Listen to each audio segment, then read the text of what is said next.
Hi, thanks for joining us for this episode of Doug Has Questions. If you enjoyed today's conversation, please like, subscribe. We're available if you want to watch us on YouTube, or if you just want to listen to the podcast version on Apple Podcast and Spotify. And each episode goes live on Thursday morning. So I hope you enjoy this episode, and we're happy to have you listening. Welcome to this episode of Doug Has Questions. Today my guest is my friend and the chef and owner of Deerheart, Travis Kukull. Welcome to the show, Travis. Thanks for having me, Doug. Yeah, thanks for showing up on this blustery day. Yeah, it's better than being outside on the beach. So Yes. Little nippy out there today. But let's get into the Travis story that has led you to Haines, Alaska, and running Deerheart. So let's go back to childhood. Where'd you grow up? Oh, the other thing, besides being an amazing chef, one of the best things I like about Travis is he's also a Husky fan and a Seahawk fan. Yeah, we both went to the University of Washington. Both went to UW, loyal Seahawk fans coming off a Super Bowl win. Times are good right now. Yep. We just need to pony up. We need to find a couple more investors to get about $8-9 billion, and we can own the suckers. Yeah, I'm just gonna ride this wave until next season. See. Yeah. So anyhow, back now that we've got everybody knows where our allegiances lie in football, which is usually the most important basis of any kind of relationship, friendship. Agreed. Did you grow up in the Seattle area then? I did in Shoreline, Washington. It's about 15 minutes north of Seattle. So It used to be part of the greater Seattle area, but then became its own city when I was about 13 or so. And it's just like a suburb. Went to Shorewood High School. That high school had a culinary arts program in it. It was one of the only ones in the state of Washington. And I just had a strong interest in cooking when I was in high school. I had other interests too, but I didn't really know. Was there anything at home, or what? Can you place kind of what drove that interest in cooking? Was it a restaurant experience, or?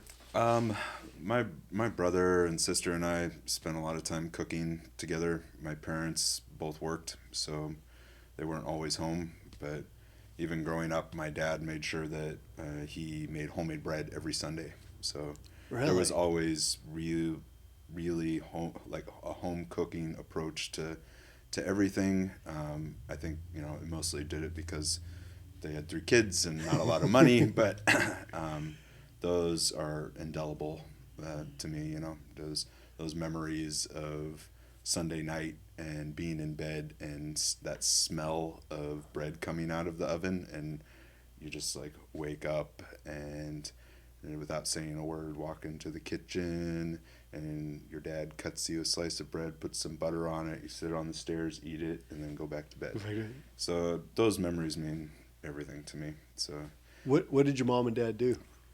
My mom had a lot of different jobs growing up. So she worked at the library for a long time, the Shoreline Library, and she worked at a framing store. She later, like when we were in high school, went back to school and got an interior design degree and ended up working for Home Depot for a long time. And then my dad is an Alzheimer's Parkinson's researcher. Okay. So he's an epidemiologist. He ran the Alzheimer's and Parkinson's Research Center at the University of Washington for over 30 years. Wow. So, he used to. Pretty proud of him. just to say that he's still not retired. I can't go into too much of this, but He's working for WashU now. Out in St. Louis. So he still lives in the Seattle area, but he travels back and forth to St. Louis right now. He's over 80 years old now, so he's instilled a work ethic in me that I don't know if a lot of people get exposure to. Not that, like, he was there for us. Like he was there for every moment of our lives, right? But he still worked his ass off at the same time. Like, it was like, and every weekend he was making bread. Coming from work to make sure he could get me to play catch with, just so I had someone to practice baseball with. Or making it to all my games and all the sports and all the activities and everything. So he didn't sacrifice any of that stuff of being with his kids on behalf of the job. No, he just worked harder. Yeah. So, he still works very, very hard. And yeah, I don't know. We actually went. That's part of the reason I went down to Seattle to go to the NFC Championship game is like, well, stumbled upon the tickets, but I could take my dad. He told me he hadn't been to a Seahawks game since the first year at the Kingdome. What? Seriously? Yeah. So. I'm so glad you got to take him. Yeah, he's a very reserved person. He's a scientist. Yeah. So he's. What did he think? Oh, yeah. I mean, at the end of the game, he was screaming and high-fiving people left and right. And, yeah, he had a blast. So they weren't the best seats in the world either, but it was still it was a great game. To me, that was the Super Bowl, that game. Yeah, you're in the building sharing a memory with your dad. Yeah. That totally. Both of you will have for the rest of your lives. Yeah. I'm just realizing now I do speak with my hands. That was the question that Sam asked ahead of time. Like, well, we're going to find out shortly. Now you know. Yeah. So I'm pretty proud of my dad, and I have a great relationship with him, and still talk once a week or so. And yeah, so he's trying to take his grant over to Washington University now, and then pass it on to the people that he would prefer take over that research. But he told me a little bit ago that within the next 5 years, because of this research hub that they've done and created over the last 30, that there'll be not necessarily a cure, but a treatment for Alzheimer's disease in the next 5 years. That's got to be huge. It's got to be huge. Especially knowing your dad was a part of that. Yeah. So changed a lot of people's lives. Absolutely. How many people do you know that have? Yeah. Everybody knows somebody through extension that has had a hard time with that disease. So yeah, I think that's pretty amazing. And he's instilled that in me too. Like, life's more about than what you can gain financially, but what are you going to give back to the world? So yeah, and that's how I view my restaurant and my cooking and my interactions with people. Great role model to have. I'd say so. And it's cool when the role models are in the house. Yeah. Right? Totally. You're not looking outward for it, but you have them in the house that you're interacting with on a day-to-day basis. Yeah. You're lucky. Thanks. Yeah. So with your dad, you said you got a brother and a sister. Mm-hmm. So you guys are kind of doing some home cooking yourself. You get into high school, Shorewood High School, and they've got a cooking program. Is that just like one class a day? Was it a basic program to kind of push you towards the culinary arts, or how was that set up? Well, I think I had some confusion about what I wanted to do through high school, like a lot of kids do. Like just about everybody? Yeah, but I didn't know which direction I was going in. I didn't know where my interests lied, really. I started to become a little bit more academic through the second half of high school. The first half felt pretty overwhelming to me, and I felt dumb and things were over my head, and I think I convinced myself that I wasn't smart, So I don't know, tried to find places I'd thrive in, and then all of a sudden I started picking things up faster, and I had other interests. Like, I thought maybe I might become a lawyer. I thought maybe I might do a bunch of different things. A writer. I became very interested in the English language and literature, and then I just kept cooking. I kept cooking at home, and I kept cooking with my brother. My brother got a job at a restaurant. My sister got a job at a restaurant. We had all worked in restaurants at one point in time. My brother and I started, like, when my parents went out of town for something, or we had an opportunity to have like a party at the house for friends, we would actually just make food and then charge people at the door to come inside, and we were basically running an illegal restaurant out of your parents' house when they're out of town. When they were out of town, yeah. I joke. Most people raid the parents' liquor store, and here you got you and your brother and sister running a restaurant instead. Yeah, and I needed to focus on different ways to hang out with people. Like I definitely had, in the early part of my high school career, hung out with a bit of a party crowd, and I ended up getting in a really bad car accident, and a friend of mine was in the hospital for over a month. Wow.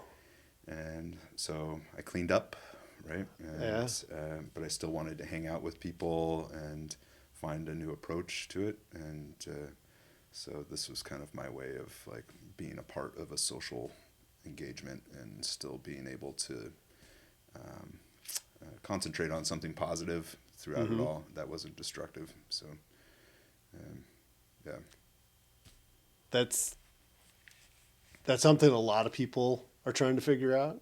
But for you to be doing that in high school, I was also very concerned that a lot of my friends were going to hurt themselves in some way. but still, there's a lot of us, I think, growing up that you can see that happening with different friends and everything, but don't make that effort to create a different environment. And so at that age, being involved in that accident, but then trying to turn that into something good going forward and helping not only yourself but your friends, that's a level of self-awareness and change that you don't often see in people that young, Travis. Well, I don't know if I would have even seen that or had that enlightenment, if I hadn't been in that car accident, And, but even then, not everybody that goes through that has that same. Well, comes back to my dad again. He didn't come down on me like, your life's gonna change now. He's like, you have some decisions to make. That's the way he approached things. Like, your life is your own. If you want to go in this direction, you can. If you want to go in a different direction, you can do that as well.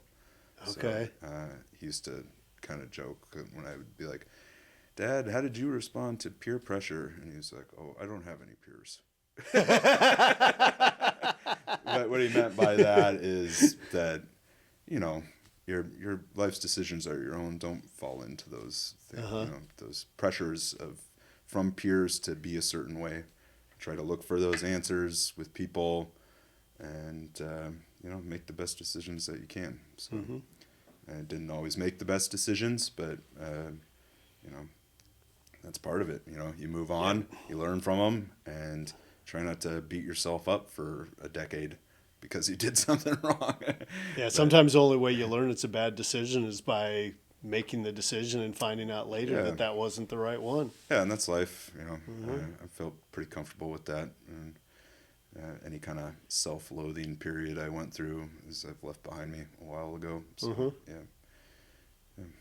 But so when you're doing these cooking classes, was there a teacher, anybody that were like, hey, you need to expand on this? Was this pretty self-motivated? How did that grow throughout high school besides doing it at home through the school experience? That I honestly didn't even have an idea of what culinary school was or what you were supposed to do, but a guy that had graduated from a local culinary school came and visited the culinary class, that we had in high school, and just talked about it. And I was like, that's something I could do. I don't know. It was just something I could latch onto.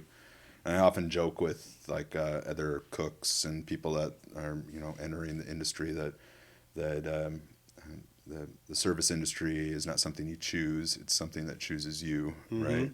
It's all of a sudden you just kind of fit in, and you didn't fit in anywhere else, right? So that's the way that it felt for me. Like whatever anxieties I grew up with, overthinking situations for some reason, like the chaos of a kitchen and being able to organize that gave me a great sense of control. Okay. And it made me feel calm. So, yeah. So the chaos made you feel calm. Yeah, because it can be controlled. Yeah. You can figure it out. You can not let it overtake you, right? So it gives you this outlet to control the surroundings around you through organization and through communication. So is there a reason you didn't go to culinary school right out of high school? I did go to culinary school right out You of did high go to high school, okay. Right, yeah, But so- then you still went to the UW, so was that later then? I dropped out of culinary school inside the first year. Okay. I didn't necessarily like it all that much. And I also the culinary school I started to go to, I don't know if that was the right decision for the type of school that I wanted to go to. It felt like they were training me more to cook at a hotel or Okay. like a banquet situation or something. It was very slow, and I just ended up getting a restaurant job, and I was like, I'm learning a lot more in a restaurant. And then I feel like I still have this desire to get a different degree too. My dad is an academic, so he was always pushing to for us to use our minds more than our brawn. You know, his dad was a lumberjack, and he watched his dad retire at 65 and then die 5 years later. So he was, pretty adamant that we should be using our brains to. So I transferred to the University of Washington. Even transferred to Reed College down in Portland for a little while because that's where my brother was going, and I missed my brother, and decided to go down there for half a year, and then transferred back to the University of Washington once I discovered that Reed College was way too expensive. In-state tuition has its benefits, doesn't it?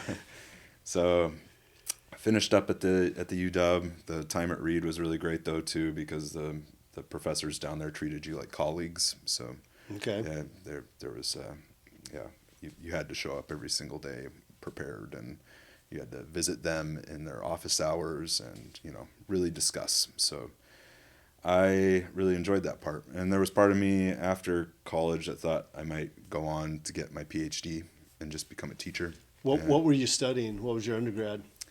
Comparative literature and creative writing. Okay. So, yeah, and I really enjoyed it. Yeah, and I still read comparative lit and try to stay on top of things every once in a while. But for the most part, I just read a lot of cookbooks these days. Are you doing any writing? Occasionally, yeah, but nothing I want to share. Well, It's the writing situation for me now. It used to be something I wanted to share with people, and now it's just kind of like something I do for myself. It's like playing guitar. I'm like, am I really any good at this? I don't know, but I enjoy it. Well, so. I think that's the key part that you, if you find something that you enjoy and brings you whatever fulfillment with it, you don't have to share it with other people. No, you can keep that to yourself. And that was another lesson from my dad. He really likes playing the guitar and stuff too. And but he never plays in front of anybody. He's just in his guitar room playing guitar. And do you play with your dad?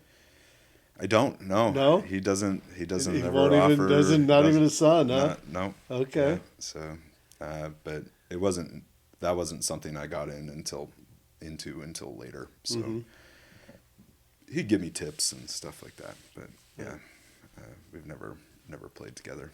Yeah. So 4 years at the UW, part of that at Reed. And I was cooking in restaurants in the evening time the whole time. So by the time I graduated from the University of Washington, I kind of wanted to leave Seattle.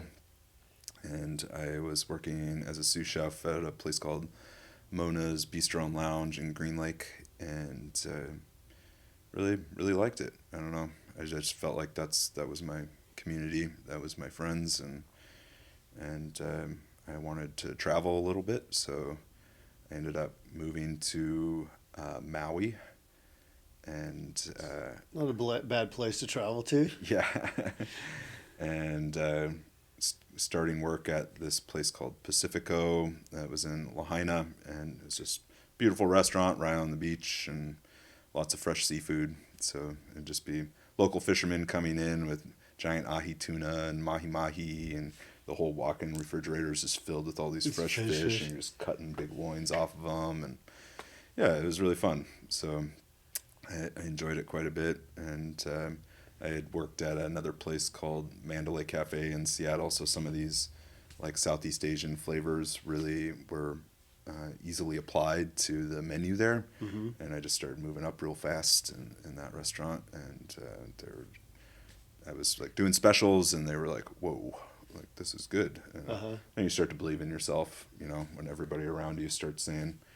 you should do something with this. And yeah, I think that was one of the first jobs I had where I was like, because that was a serious restaurant. It was like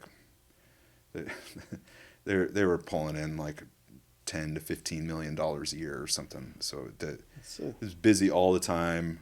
Famous people eating there. It was like Carlos Santana and Prince and like all. It was a nice place. Yeah. And that's got to be huge for your, like you said, your self-confidence when you're coming up with dishes at a restaurant of that style and magnitude, and everybody around you is enjoying it. Really, I was just applying these things I had learned from this Burmese Indian family in Seattle, and the chef Eric that worked there, and he kind of married into that family. And then I just was like, that restaurant never really got all that much attention in Seattle, but it was around for about, I guess, 15 years or so, but had a good solid base, but they had a special approach to things, and the way that Eric taught me and how calm he was in his approach to cooking, it was like not just like throw these ingredients together. He was like, wait, stop, smell the cinnamon.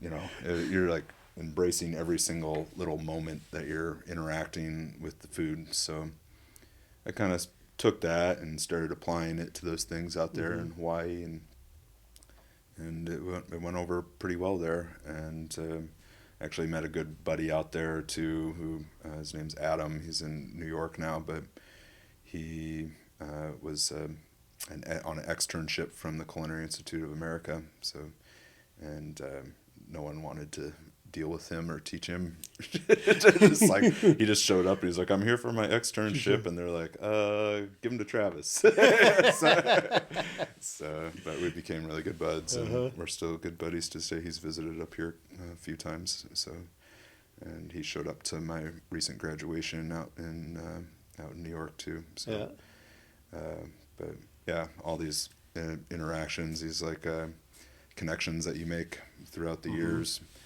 I think that they mean a lot when you're going through intense situations, right? So, and who's going to be there, who's going to be supportive, who's going to have your back, and who you want to look out for too. So, Adam's definitely one of those people. How long were you in Hawaii? I was there for a year, and then I came back to Seattle, and then I came to Haines, Alaska. So what brought you to Haines? How did that come about? When I went back to Seattle, I wanted to keep traveling, and I, old school, saw an ad in the Seattle Times for a job at the Hotel Hausenglen. So, and what year was that? I guess it was about 2003. Okay. Something like that. Yeah. 2004 maybe. So it was a while ago. I guess probably over 20 years. Yeah. So, or about 20 years ago. And I just wanted to save some money, or have an opportunity to save some money so I could move to New York, and that's where I wanted to cook. And I came up here and just showed up and started cooking at the hotel. And I think I met my then girlfriend, now wife, Rachel, probably 3 weeks into the trip here. I wasn't really looking for a wife at that time, but found one anyway. And she has a different approach to life. Did she just come into for dinner or something, or?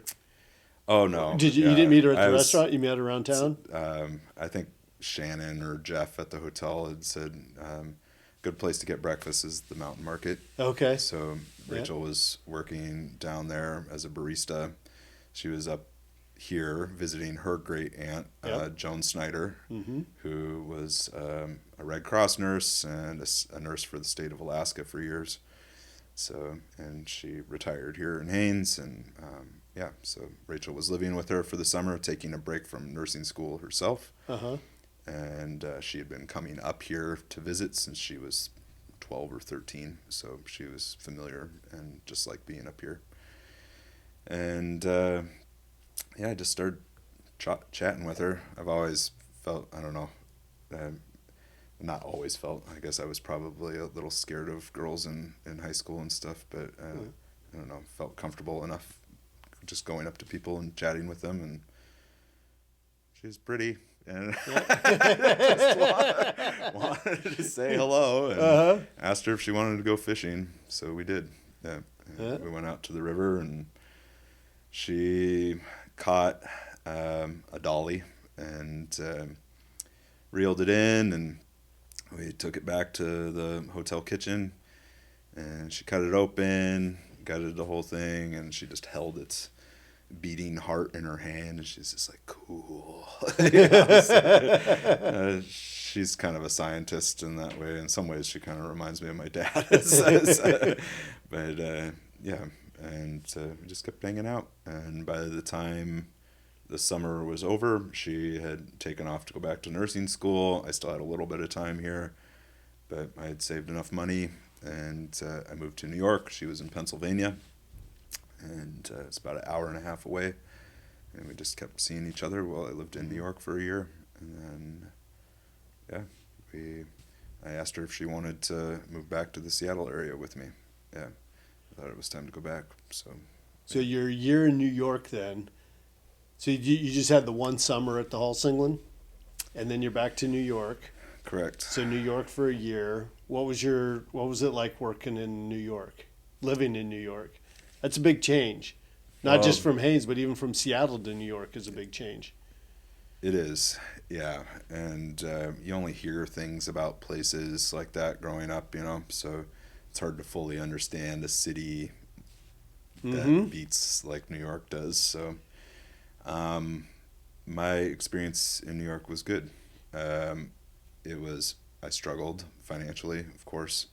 It's a line cook making $10 an hour, so not a lot of money. There's No. So yeah, and just kind of trying to make ends meet and sleeping on a mattress on the floor in an empty apartment. So not a lot to really rely on except going to work, and then on my weekends that I'd go and take a bus out to Rachel, out in Easton, Pennsylvania.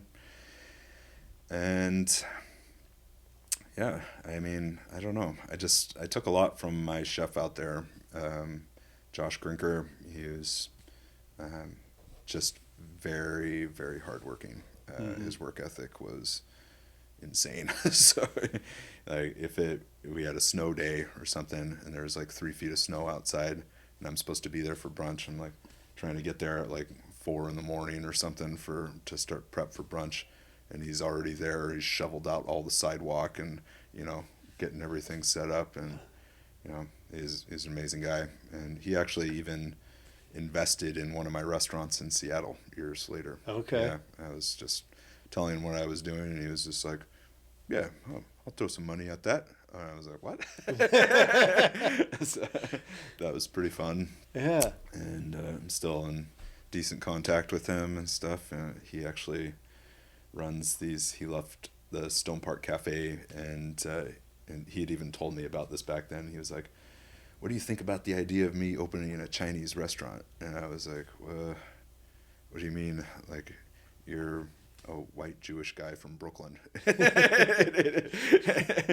he was like, but Jews love Chinese food.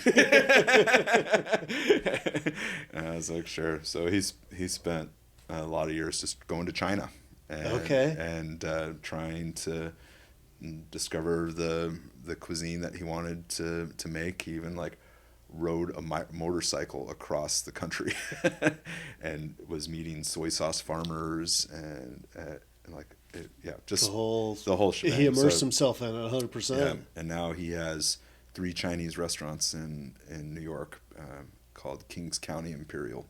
Kings County Imperial. Yeah, so it's fun watching that happen, unfold after so many years, right? So Yeah. that's he taught me that lesson too. Is like, you have an idea, just keep with it, keep talking about it, don't let the idea die, just kind of stay on top of it. You don't know when it's going to happen, but as long as you just don't give up on the idea, eventually it'll happen. It's like, I love stories like that. like the first summer I was here, right? I could envision that restaurant that I wanted to have here, right? I remember us talking about that when you got here, and I asked you if you were going to open a restaurant. And you're like, "Well, I've got an idea, but the place, right?" Yeah. And you listed off this long thing, and I'm like, "All right." It starts with little things, right? I mean, just that the absolute first summer in my early 20s coming up here, and like going out on the boat with Jeff at the hotel, and just like doing some long lining, getting halibut and crab, and starting to interact with the environment around here, and starting to understand it just a little bit, and you just get these little glimpses of a dream, right? Yeah. Yeah, and be like, is that a dream that I want? Maybe. So I just started applying that vision, something to work towards over the years, right? Yep. So, and I kept that in the back of my mind as I owned restaurants in Seattle. I still had a plan to eventually get up here.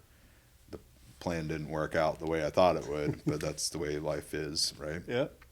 And you just got to stay, keep a little hitch in your step and jump over the bump and keep it moving. So One thing I've been thinking about is you're in New York as a line chef. New York's is an expensive city. You said you're living on a mattress in an empty apartment making $10 an hour.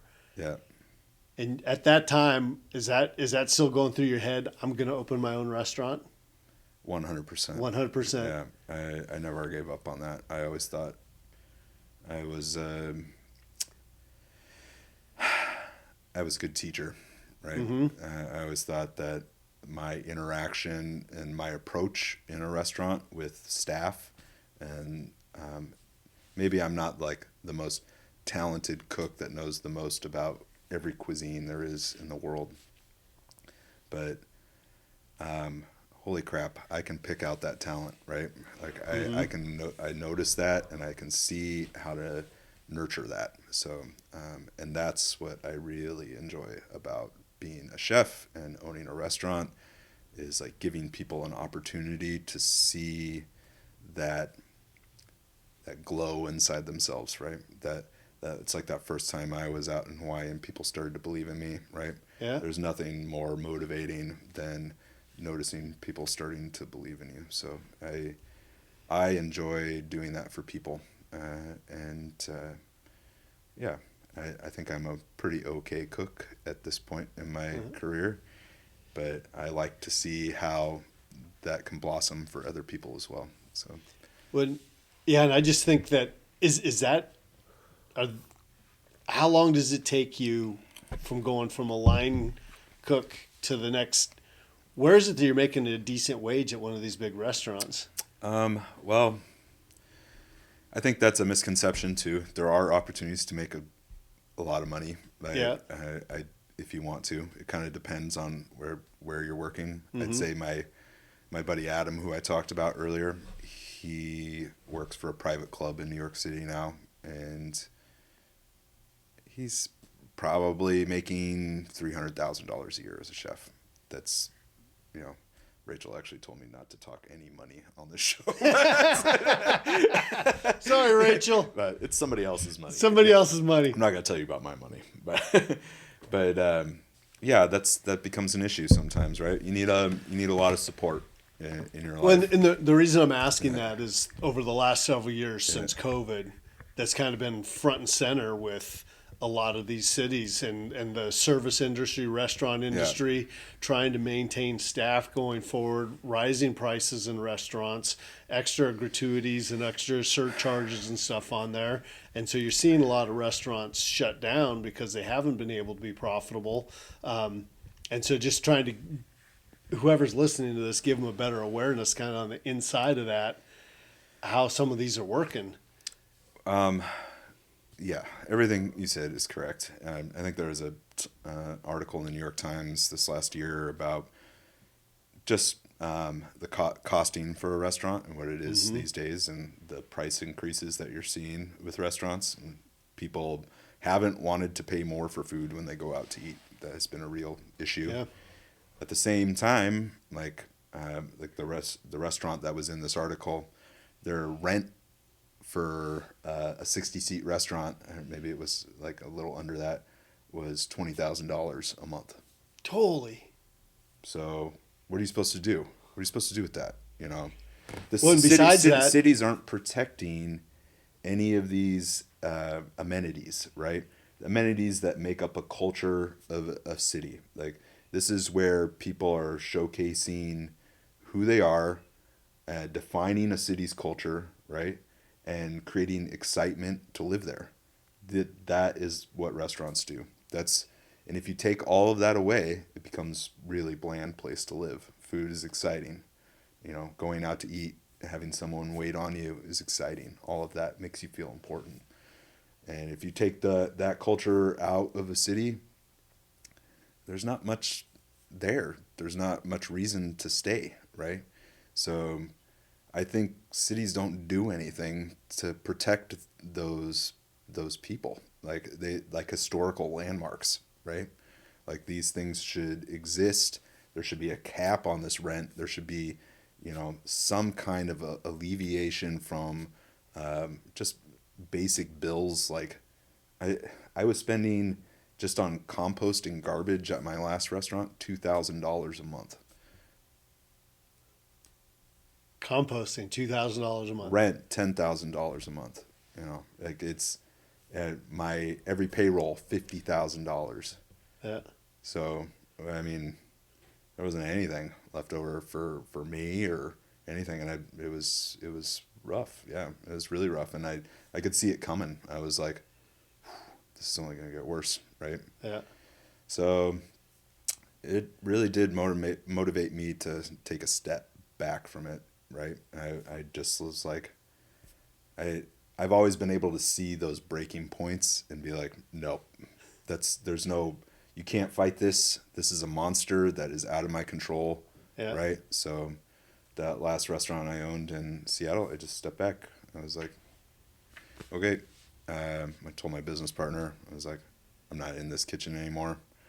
Yeah. You know, you want to run it this other way and you want to see what happens with that, then you go and try that and we'll see what happens. So, and he tried about 3 different models inside that restaurant and none of them worked out. So it just kind of dissolved after years, and that was it. And I think they had reinvested close to $300,000, something like that, after spending $2.2 million on the first place. Here I go talking numbers again.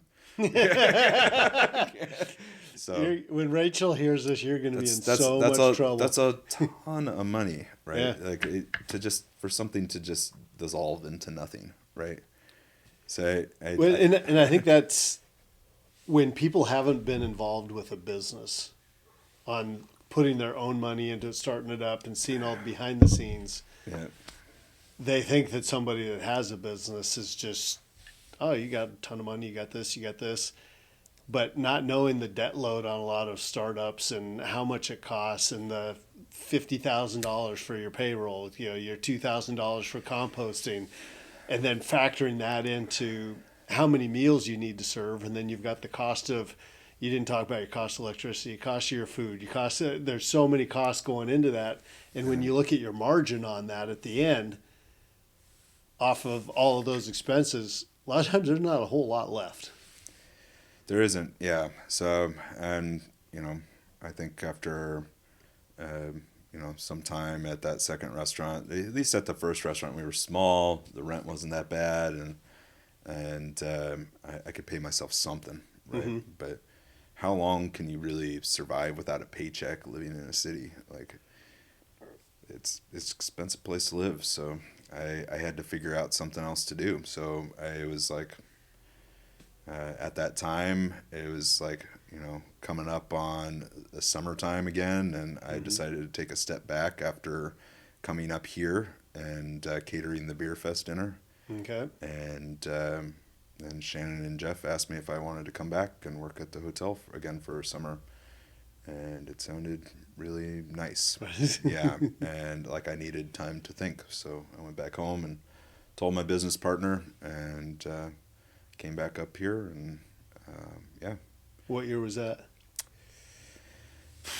I guess I was 36. So it was 9 years ago. 9 years ago. So, and that's when I started to really formulate my plan to make Haines my home. Yeah. And yeah, I think it took another couple years, but Rachel ended up taking a job at the clinic, Mm-hmm. and I was still working an executive chef role in Seattle at a seafood restaurant, and we were kind of waiting to see how both things worked out, see Mm-hmm. if she liked her job well enough, and see if, of course, my job fell apart, and then, then I couldn't wait to come back up here, so I think I just did, once that job kind of fell apart, I took one more job at this restaurant, Terra Plata in Seattle, and I was just running their line, but very busy restaurant, yeah, and just kind of working towards that goal of making it until close to the end of the summer, like August, and then I just Mm-hmm. packed up my car with my dog and sold my house and just left it all behind. Yeah. And yeah, and tried to work towards something else that only seemed unfathomable to everybody else but me. Yes. Well, I remember, because I don't think I knew you and Rachel when you guys had come up here before. But when Rachel first moved up here, she was in that spring, and she was looking to go ooligan fishing. She wanted some ooligan for fish saucer. She's going to render it down. She's like, Yeah. my husband, we're going to do this. And I was like, I tried to explain to Rachel, you can't go fishing for them because you're not a resident. Yeah. She's like, well, I need these ooligan. I was like, I'll go out there. We'll get you. So I think it was 2 5-gallon buckets or something like that. Yeah. And then later that summer or the next fall or whatever, at some point, I was over at your guys' house and you had some of that. Actually, it wasn't bad. It was a lot better than I thought it was going to be. I've gotten better at that. You've got better? It's even better now? Sauce over the years too. It really has almost like it's aged in bourbon barrels flavor to it. Yeah. It's quite good. So I'll make a 5-gallon bucket of it every year and stuff, and yeah, it's great. But I was in the back of my head, I was like, this lady's crazy. I don't know. Well, I like finding different things to do with stuff like that too, and just sharing it with people, right? So I can't sell that stuff, but Nope. I used to there's an Italian condiment called bagna cauda that's made with anchovies, right? So I would salt pack all the ooligan and then rehydrate them a little bit, and then fillet them all, and then slow cook the fillets with roasted garlic and Calabrian chilies until it kind of cooks down into like an oily mess. And yeah, I just started making bread and putting that in the bread, like it was like this salty fish garlic chili bread, and taking it down to the brewery and just giving it away to people, and they're like, whoa, what is this? And I was like, you're eating ooligan. They're like, I hate ooligan. Why does this taste so good? I don't think there's a better thrill than like changing somebody's mind about a food, right? When they say they hate something, and being able to cook it for them in a way that they can understand that they like and they would ask for seconds for. So, Rachel loves it up here. We both love it up here. We met up here, so. Mm-hmm. And she had been coming up here for years before I even knew this was a place. I think my last experience with Alaska before coming to Haines was working at a fish cannery in Port Graham. So I was like one day off the whole summer and worked 20 hours a day, and Alaska sucks. Yeah. So yeah, we just kind of. I think, and when you move up to a place like this, your approach changes every year, right? Mm-hmm. And Alaska changes you in ways that you never expected. It humiliates you. It lets you know you cannot have everything that you think that you want, Yep. and that you have to make adjustments, and that you are accountable to community members around you. So I like that. I like all of that. I like that interaction. I think when we lived in Seattle, I don't even know if we even spoke to our neighbors once, and they didn't speak to us except for when I put a for sale sign up, and they're like, "How much you selling the house for?" So, yeah, there's and a lot of that, like we're to speak about subsistence practices and stuff. That's become a big part of Rachel and I's lives, and up here. We're not hunters, but she fishes with Al, and so she's Al's deckhand. She calls Al her captain. Yep. Yeah, and she takes it very seriously. So she works a week on, week off at the clinic, and on her week off in the summertime, it is a full week. She is like just getting after it, like so. I know her schedule in the summer because she's in. It's always constant. What days we going fishing? What days we going fishing? And she packs a lot into that week off trying to get. But then the other part of it is the foraging that you guys do. Because first getting to know you guys when you got here, either we're talking to you or Rachel. Oh, we went out and got this, or we went out and got this. I'm like, people eat that? There's things that the things that you guys are going out and getting and making it, and then I'll have dinner at your house and you're like, oh yeah, that's something. I was like, that is freaking delicious. I've gotten really good at over harvesting and being able to preserve lots of food. So and being able to eat it throughout the year. So,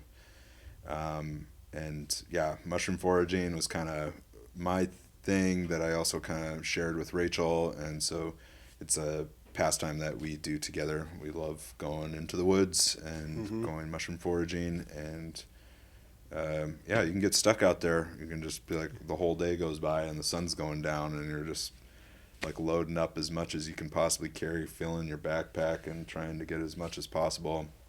So I use the mushrooms at the restaurant now too, but I used to use them in the catering business when I was running a catering business here, and I guess the restaurant still is a catering business too, but just solely the catering business. And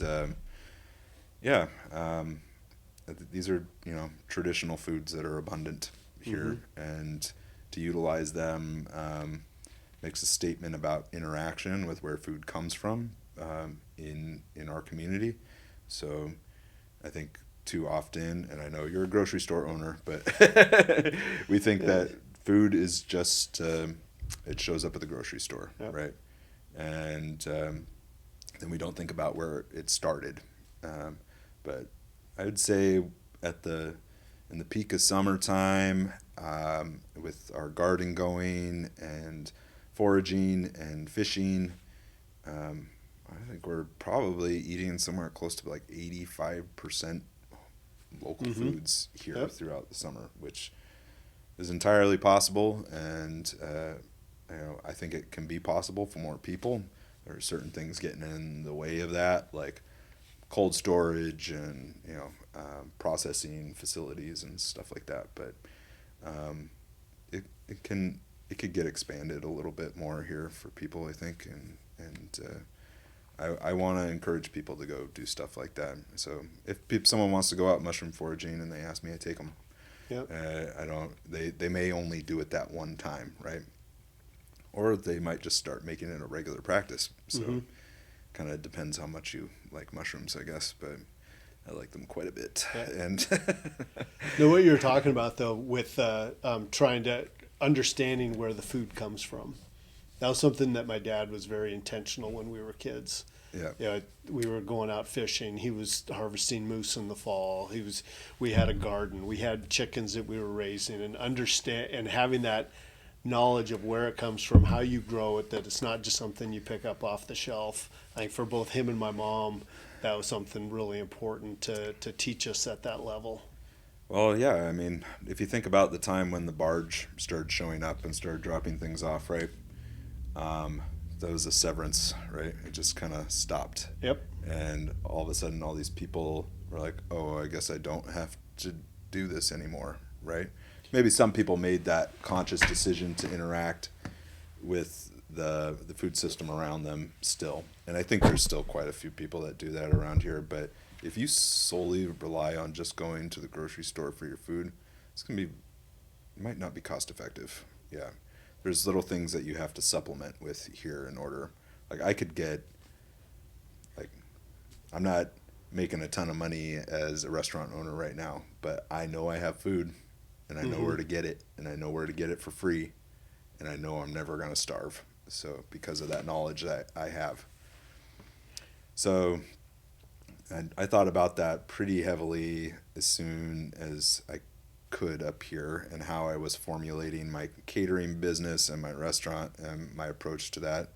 I spoke to my dad a lot about his family growing up in northeastern Washington in a town called Malo, and they're Croatian. They were Croatian family that just kind of came across and settled out there in northeastern Washington, and they lived off the land. They lived subsistence, and they jokingly called the area Melonista. It means little nothing.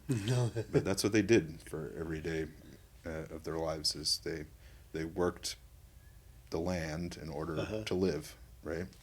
And they tried to find jobs other places, but that didn't always work out.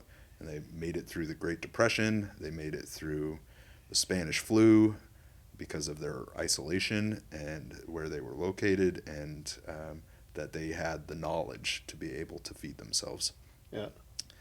And if we're not teaching people that, we're denying them one of the world's greatest privileges is that we can take care of ourselves, right? And if we're relying on other people to do that for us all the time, then we're going to be pretty helpless when times get rough. So I think that the people that live in this area in particular are stronger than most, more resilient. And I think that, and this is just a statistic someone had told me, that Alaskans in general interact with nature more than any other resident in the Union. It's like 50% of our time is spent interacting with nature in some kind of way. It would just be a dog walk, it could be gardening outside, it could be going out on a boat, but especially in the summertime, we're outside a lot. So, and that creates a dialogue with the natural world around you, and that dialogue helps you understand and causes you to not fear it. And it makes you feel kind of like, oh, I can take this and nature will give me that, and I can give this back to nature. And it makes you feel at peace with a lot of things. I think it's a calming feeling for me. Yeah. So besides just the foraging, so if obviously people know now that if you want to go learn how to forage mushrooms with Travis, he'd be willing to take you. But on other things with setting up a garden, is there, for somebody that might just have a little small yard or doesn't have real arable soil, there's the community garden, or what kind of tips do you have for somebody just starting off that wants to grow more of their own food in Haines? Just do it. Yeah, I mean, it doesn't take much. I think Rachel built like 8 or 9 raised beds just out of random wood pieces that she found lying around. So there's just go down to AML, get some pallets, and build a little raised bed if you don't have a bunch of good soil, and try to locate some soil in town. There's lots of people selling it. So Haines Home sells soil too, but there's also some piles, I think down on like Allen Road or Sawmill or something. But you can fill a box, and there's so many good books out there about healthy practices for growing food.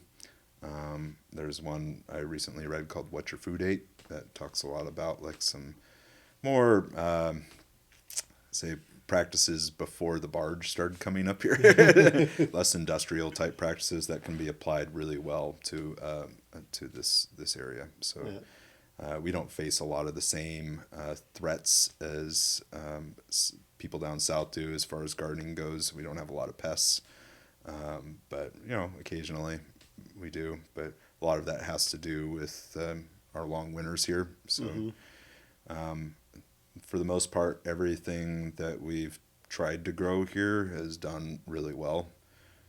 There's a lot of opportunity to invest in USDA high tunnel grants. So apply for a high tunnel grant if you feel like you have enough property to be able to do that. And Rachel and I put one up, and it's just changed our lives. It's like extends the growing season like you wouldn't believe. And we produce so much food now, we're just giving it away to other people. So, and that's the nice thing about that too, is that when you do start to take on one of those high tunnel greenhouses, that you're not just growing for yourself, you're growing for your neighbors, other people around you.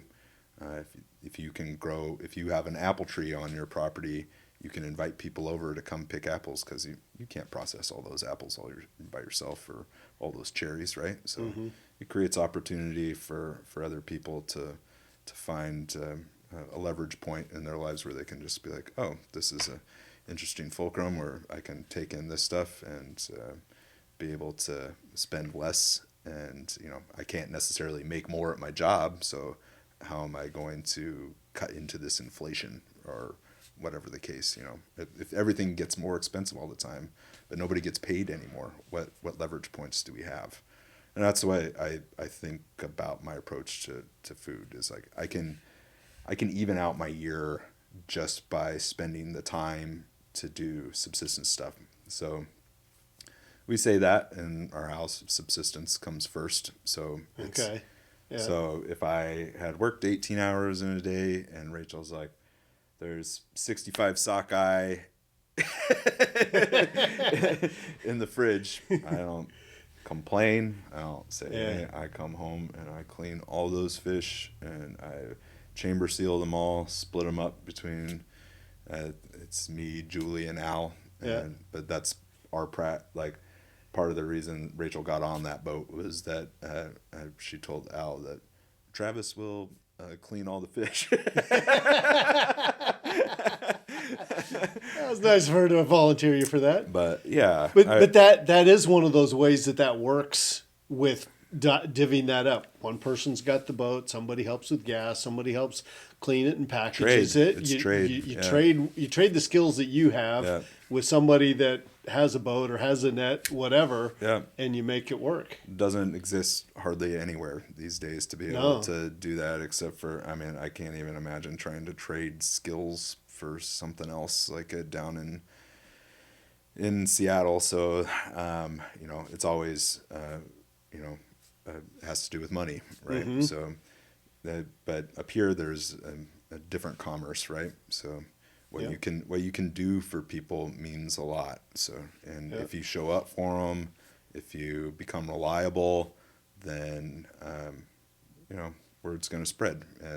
This person can do this, and I would be interested in trading for something like that. So, and all of these are, deeply rooted in this area of like Tlingit people, indigenous populations, and how that kind of transfers into the modern era, and how we can take those lessons and make them contemporary and expand on them still to this day. So I think it's pretty, it's a unique opportunity, a different way to live. And I used to say this thing all the time. It was just like being a chef thing that just made me sound brooding, but I used to say, suffer, contend, endure, over the years I've kind of let that go. It's like too much. Too much. So I'm tired of suffering. Yeah. So I don't want to endure anymore. Rachel and I went to Mexico, and we ate at this restaurant, and they gave us this little card, and it said that the magic of connection and the luck of coincidence. And I've tried to take that, that connection and coincidence, those things that happen all the time that make you feel kind of alive. Mm-hmm. This has kind of happened over the summer, but with one of my cooks, Bob, he just, I didn't know he wanted to work in a restaurant or anything, but he just came, sought a job, right? And I was like, I need somebody in the kitchen. And he's like, I don't have any experience working in a kitchen. And I was like, it's okay, I'll train you. And you kind of see how people are going to start to unfold like that, right? Mm-hmm. And he did great. And after a while, I was just like, you're the lead. You're in the kitchen. You're running the line. You're doing all this stuff, right? And it's like towards the end of the summer, my GM, Garrett, decided to move to New York. And Bob bought him a gift certificate to a restaurant there. Mm-hmm. And Garrett messaged me. He's like, oh, I'm going to eat at this restaurant in New York tonight. And Bob got me a gift certificate. And I was like, oh, what restaurant? And he's like, Stone Park Cafe. And I was like, that's where I worked. Oh, seriously? In New York. Yeah. And did Bob know that when he got the gift? No, he did not know that. Just total coincidence. And then Bob lived in New York for a few years. Okay. And I guess he ate at Stone Park Cafe like once a week. That was his neighborhood restaurant. Uh-huh. So little things like that, like what draws people together, that kind of luck of coincidence and magic of the connection that you have with people, even if you don't know it, right? But there's something about that, right? Bob might have been more drawn to my food, right? Mm-hmm. And my approach because of the things that I had learned at that restaurant in New York. Yeah. So, but yeah, that stuff's magical to me. And I haven't experienced those types of connections except for in the intensity of working in a restaurant with people or other restaurant people. Yeah. Yeah. So backing up a little bit, you moved up here and didn't have a restaurant that you were running. Rachel was working as a nurse. You're looking for an opportunity, but in the meantime, you wanted to keep doing something. So you started catering and classes, correct? You did a few classes? Yeah, catering, just, I don't know. I think somebody else was running a catering business here for a little bit, and she told me she was going to stop. And she was like, there's an opportunity for you to do some of these things. And I was like, okay, I mean, I'm looking for some kind of opportunity. I can't open a restaurant right now, or I was kind of looking at restaurants and seeing how it was possible. But mostly just like trying to negotiate spaces that were too expensive. I'm really glad I didn't do that at that time because it was like less than a year later or I guess it was just about a year later than it was COVID. COVID hit. Yeah. So, yeah. But I think that first summer I did my first wedding for Rose and Cosmo, and it was really good, and everybody's very happy. And my friend Melina even came up to me, and she was like, holy crap, dude, I had no idea. She's like, yeah, I was like, yeah, I think this went over, but it was just me, right? I didn't have any employees. Yeah, I was you're just doing like everything. Scrambling around, serving like, I don't know, 120 people, and like, just sweating, and yeah, I have like open fires everywhere, so, and yeah, it was fun, but I've gotten better at it over the years too, and it's not like that one was perfect, but it was pretty good for a guy that was just doing it all by himself. And I've gotten employees and start to build a following, and it's not unlike how I started my first restaurant. I just kind of started doing something, doing pop-ups or anything I could do publicly that allowed people to hire me for something, And then after a while, you just kind of have a decent following. People start to trust you. They start to look at you like a professional, like they're like, this is where you go. If you want this, you go to this guy. And I think I've done that. I think I've done that in this community. And I would agree with that. Yeah. You have. Yeah. And it takes a lot of work, but man, do I like working. I like working quite a bit. So I like staying busy. I like being involved with people, and I like feeding them. So I kind of love my job. It might not pay the most, but I don't know. It's given me everything that I have in my life. So when the old fireweed place came available, were you? Because I think you had looked when we first talked when you first moved here. That was for sale, and you had looked at it, but you're like, yeah, maybe not. I looked at everything. Yeah. And it was pretty expensive back then, and I was just like, I don't know. I think there's plenty of moments in my life where I didn't listen to my gut, and my gut said no at that point, and I maybe had even more money from, like, fresh off my house sale in Seattle and stuff at that point.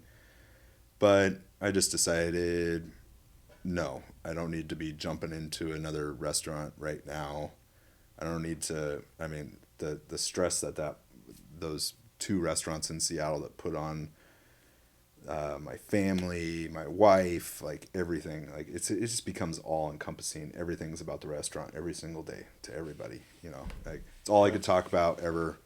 I just needed a break, and I was like, I'm just gonna keep doing this catering thing, and I don't even know if I want to open a restaurant again, and even convinced myself at one point that I never would, right? So I was just like, my small catering business is how I'm gonna survive up here, and maybe I'll go back to school at some point and get some kind of desk job, or I don't know.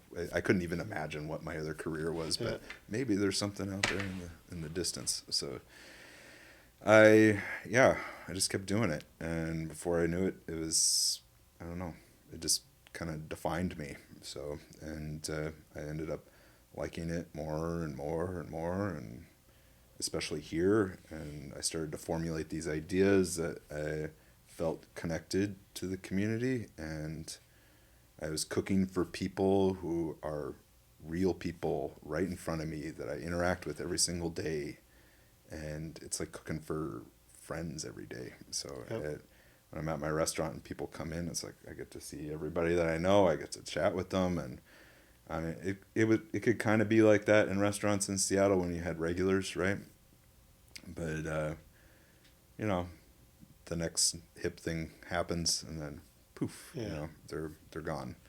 So and it's different here. It's not based on a demographic of a clientele, right?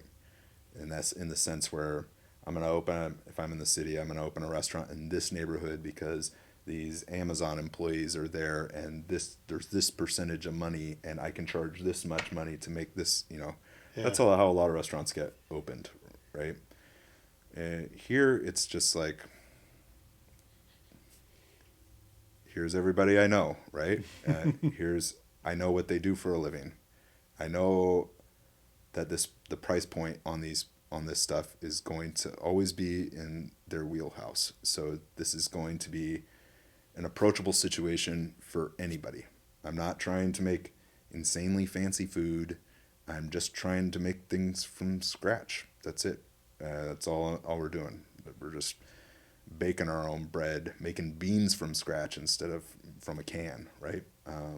Doing anything that we can to aggregate local produce, including growing it ourselves on our property, getting it from Sally, getting it from the Hansons, anybody, any subsistence grower that calls me up and says, I have 20 pounds of garlic scapes. I don't know what to do with. It's more than I can process. So I'll buy it off you. Bring them down. That money goes to your garden, right? Yeah. So trying to make those connections. I have so many producers I work with here locally. There's just like duck eggs and anything growing in their garden, and making your own goat cheese, like anything that I can possibly buy locally, I never say no to. And I put it on the menu almost immediately, and I go through it. It helped me, just that idea helped me like do more research, and especially going back to school. But and what I could do very legally up here as far as different avenues for food in Alaska, besides, I obviously can't go out and shoot a moose and serve it on my menu, right? So what can we do for meat up here, right? Besides fish and buying the fish from the fishermen. Well, apparently there's this USDA exemption for poultry in Alaska. So as long as the poultry stays in state, I can purchase up to 22,000 birds 22. that are not USDA inspected. Okay. So I started chatting with the Seldom Seen Farms. Yeah. Richard, the Gunicks. Yeah. And I was like, I'm going to give you a deposit, and I want you to raise 50 chickens for me. And then they're all going to be ready all at once, right? And we're gonna put those on the menu for a week. And it just like happened all of a sudden. He was like, okay, we're processing the chickens today. And I was like, oh, crap. So he's like, come meet me down here at this time.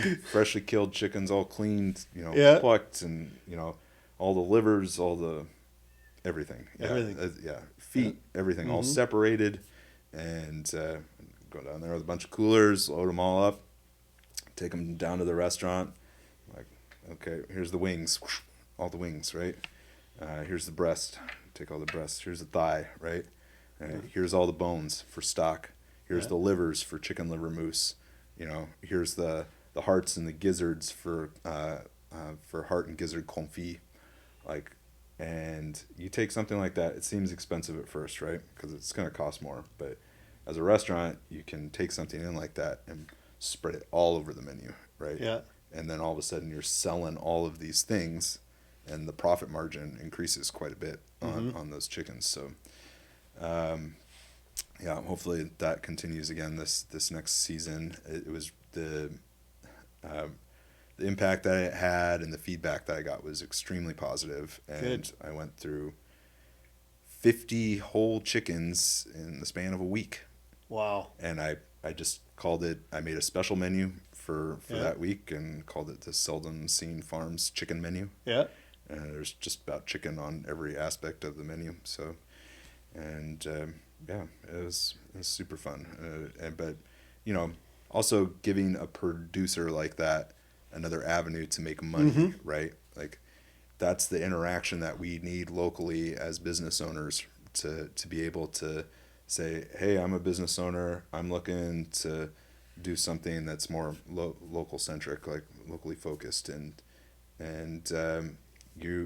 I see you struggling this way, right? Mm-hmm. Like the Gunicks were like raising chickens, breaking them all down, wrapping them in plastic, freezing them. They don't have enough freezer space. Then they're going to the farmer's market, trying to sell them individually to people. Yeah. This way, they just sell them all to me at once. They don't have to worry about sticking them in their freezer, wrapping them, or anything. And it's just a load off, right? It's a load off for them. They get all the money at once. They don't have to worry at the end of the season what are we going to do with all these chickens. I'm sick of chicken, So, and I had so many people just tell me it was the best chicken they ever had in their lives, Yeah. So, and I think that creates a connection too about like showing what the difference is between like the chickens that come from wherever and then the chickens that we can raise here locally, and that could go further too. We could change that into geese and ducks and turkeys. Like, it's poultry, right? Yep. So there's a lot that could be done here locally with that. We could have like a little farming situation going on. So and if someone can, 22,000 birds is a lot of birds. It's a lot of birds. Yeah, it's a lot. You got 50 of them, so you got to build up your business so you can take another 21,950. Doing the math on it. If a single place tried to raise that many or something like that, it's like $200,000 in sales, something like that. Yeah. So that's a lot.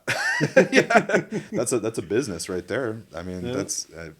If you have a small farm or a subsistence thing going on, like even raising that many birds, there's fertilizer, there's all these things that have a regenerative aspect to them where they're interacting with the biodiversity of the farm. So the question that comes up for me on that is, if somebody started raising some, had to way to raise them earlier because those came in, you had 1 week.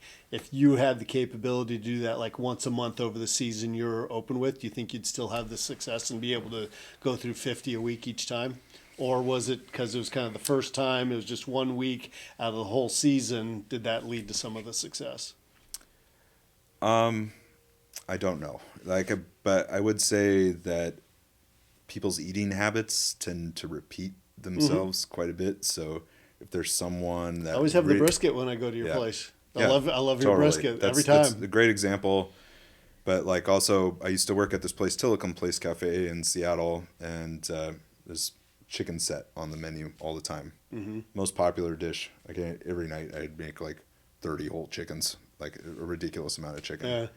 And it's just what people wanted to eat, and it just becomes this wholesome feeling.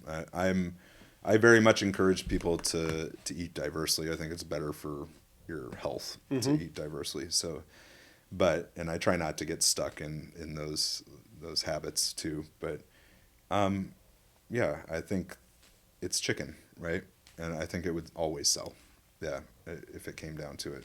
Maybe not in the amount that I sold that week. I'm just trying to figure out for somebody to have chickens available for you, like if you were going to have chicken on your menu throughout the season, to be able to have enough chickens that are coming of age for harvesting at the time that you were going to need them going forward. I'm just trying to do the thought process in my mind on it could just how be that might work. it could just be like a once a month thing, right? Where you don't always have chicken. And I think that's something that people need to get used to with restaurants too, for them to be able to make ends meet and work their costing out, is that stuff is going to change sometimes, right? If I want to interact with my local economy here, right? And see that money goes straight into the pockets of other people living here, then I'm going to have to change the menu up quite a bit. And maybe that's just like a slight pivot from something that's already on the menu, right? Maybe I'm making the kimchi different because it's different vegetables that are available, but it's overall still mostly going to taste the same. And what I'm doing over a long period of time is establishing trust, right? So these people are constantly coming into the restaurant and then seeing slight pivots on some of the things, and they're like, oh, it's changed, but then they eat it and they're like, But this still is good. still, this is very good. Yep. And that's trust gained, right? And then they start to they stop thinking about it as the dish that they want, and they start thinking about it as, I trust this guy. I trust that whatever I eat here is going to taste good. I trust that this person knows what they're doing. So I think that takes a lot of work, a lot of effort, but I'm not sure if everybody wants to go through that struggle, but it's worth it if you do. Yeah. That was last year when people would ask me, it was like, well, what's on the menu? I said, well, it's changed every time I've gone in there because it's based on what he's able to do with trying to maximize. And that's the other thing that I don't know if a lot of people understand is the amount of pretty much everything there is from scratch, right? Is there anything that's stored other than, you're obviously buying the beef somewhere, you're buying some of these ingredients, but any sauces, your ice cream, your bread, all of that, you guys are making there at the restaurant. Am I wrong on that? You're not wrong. Okay. Yeah, we make everything from scratch. The only thing I don't make from the scratch is Kewpie mayonnaise. Just and not that I don't know how to make mayonnaise, but there's something about this mayonnaise in particular that's just like has a soft spot for me. Okay, So, you're just like leave that alone. Yeah. So but yeah, we make everything from scratch. So I try not. That was also a hard training process at the beginning of opening. It's just like a lot of people without very much experience, and all of a sudden you got to teach them all this stuff, and it has to be good. It can't be terrible. So maybe, right when we opened, there was a learning curve period of time, but I was also putting in way too many hours, and but it worked out. And so did Rachel let you, are you allowed to talk about the hours that you put in the beginning? Because we talked about that before we started recording this. I can, yeah. You said 120 hours a week. that you were starting off with this. And that's the other thing I don't think a lot of people appreciate. When you and I were talking throughout the summer, I was asking how we're going. You're telling me how much. I'm like, oh my God, is this guy going to live through the summer? I thought I might die. I thought. Yeah, I was praying you wouldn't. But Well, the amount of time that you put into that over this year with the training and everything like that, for me was it's necessary. outstanding. It's personal sacrifice that it takes to be a small business owner. That's just what it comes down to, and there's no way around it. There's nobody you can complain to that's going to fix it for you. That's what you have to do, and if you don't do it, then it's never going to get better. I've seen too many chefs get frustrated, get overwhelmed, and they stop training, and they start screaming. Yep. Right, and then everybody quits, and then you don't have anybody supporting you. So doing it that way has never worked out for anybody that I've seen, and the people that even end up having successes while treating their employees poorly, I feel that they get found out later down the line, and they end up holding their successes over their employees and giving them empty promises, and trying to get them to stay through like some potential that might happen for them. And I heard it all from all different types of people. I know this is tough. I know that you're getting treated like crap, but if you stay here for 2 years, then you're going to get a sous chef job in New York, and anywhere you want, I'll make sure that you get there. And then I talked to another sous chef. I'm like, what's your life like? Oh, I work about 90 hours a week. I make $30,000 a year.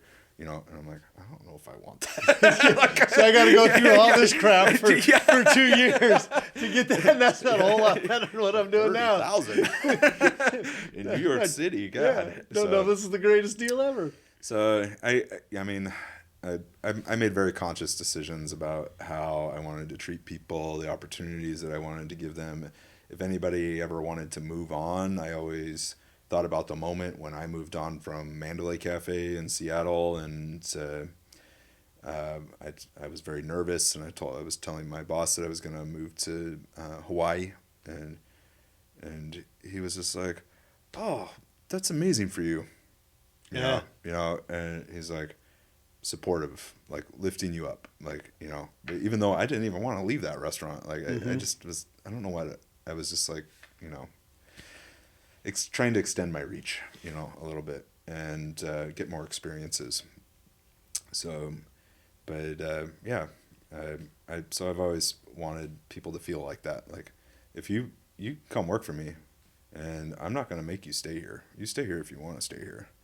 And I'll teach you everything, no matter what. I'm going to have the same approach every single day. I'm not going to get jaded. I'm not going to get like, oh, this person quit, I'm not going to teach this next person this thing because that was a waste of my time. It's my approach is to show up as the same person every single day for you. It's like Sam Darnold. Yeah. Love it. Yeah. But there's a lot of that like goes into, service work. It's like managing a sports team, right? When it clicks, it clicks. When it doesn't, it's usually bad attitudes, letting the day get to you in a way where you're doing something harmful and degrading to the interactions that you're having in your life. So I think that, and this is going back to overworking, right? So I knew there was a limit, right, to where that had to end. And luckily, it started to click, right? All that stuff, all the time and energy that I started to put into all of that started to work. All my employees were doing amazing. I also had Garrett, who was working for me, who, for some reason, there was no amount of work that was too much for him. So, and if he saw me struggling, he wanted to lift me up, and he wanted to help in any single way. So if I didn't have a line cook to work in the evening, Garrett was like, I'll work the line. I was like, you think you can work the line? He was just like, yeah, let's just go over the stuff, do it. Just does it perfectly, right? Yeah. It's just smart, right? He's just like making it happen every single day, doing the same approach. Yeah. And I don't know what I'm going to do without him this summer. But, you know, he spent a lot of time with Stephanie, who's going to be taking over as the GM, and, you know, teaching her the standards, right? Yeah. And hopefully all that stuff, you know, the promotion that she's getting this summer will lead to, you know, her having a similar approach to it. Mm-hmm. I also have the realization, too, that I can't ask that much from everybody, right? So I'm trying to reevaluate that position and see what's sustainable, right? And it'll be easier this year because there's so much trained staff. I'm not going to be wearing so many hats and I'm stretched so thin trying to answer everybody's questions all at once. Mm-hmm. I actually have people that can teach now, which is something I tell them. And I was like, you've learned this, right?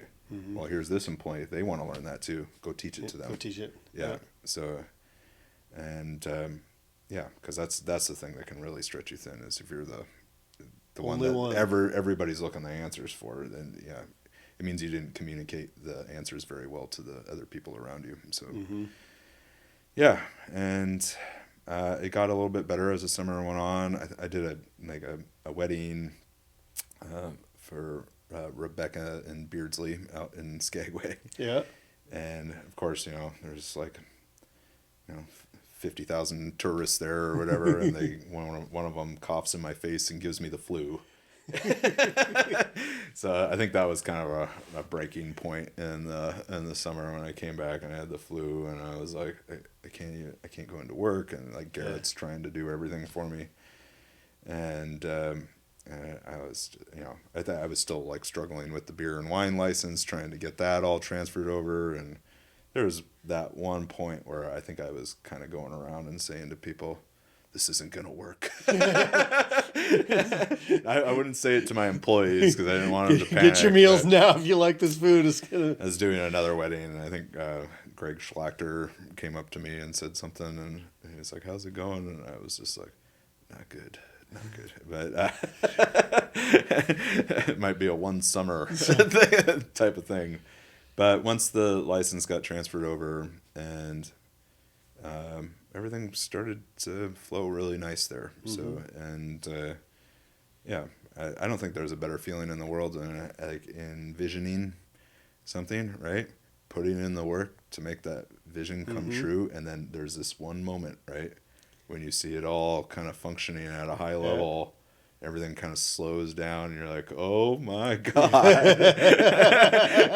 I still remember that from my first restaurant because that was such a bizarre place, but I just all of a sudden had these employees, and I was just like floating, right? So I was helping the line cook and helping the servers and washing dishes, and I just like kind of squatted down to start the dishwasher, and I just kind of stayed in that squat and looked up at everything. Everything was just working. Just everything. All these people getting food, all these people having a great time, all my employees like, functioning in unison like a ballet, So it's, it's a really good feeling. So.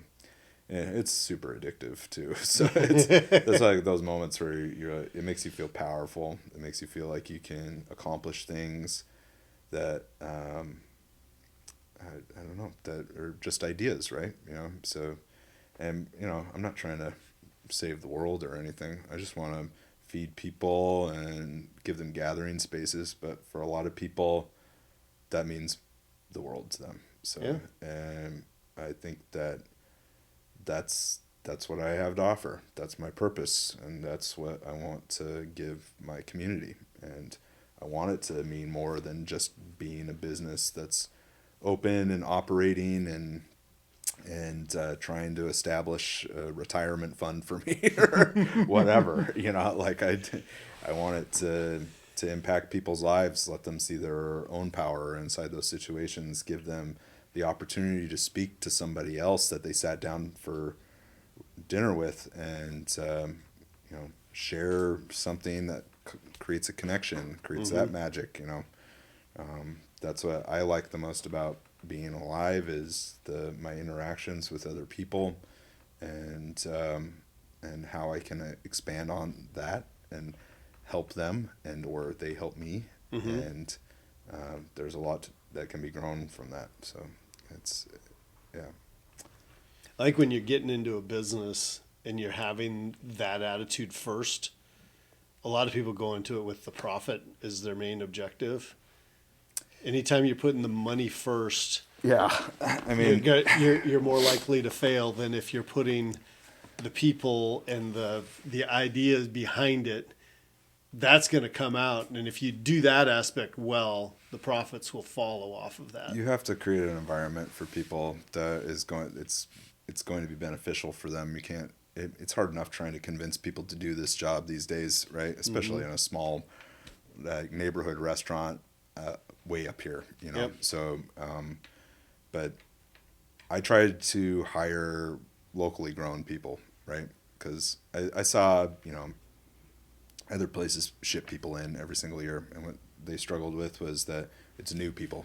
Yep. Every year, right? Mm-hmm. And you got to retrain them, and then you know, becomes exhausting, and you also don't know who you're going to get when they show up. So again, accountability with local people, see them face to face. They can't necessarily get away with, you know, handling their job poorly in that respect, especially if you show up for them and you're doing things for them, then they really want to give that back too. Yeah. I think that's, you know, mostly true. You know, I don't know, there's a few people that always just like approach work in a way that I disagree with, but then it just doesn't work out, you know. And that's fine too. You know, gave it a try. Thanks for coming.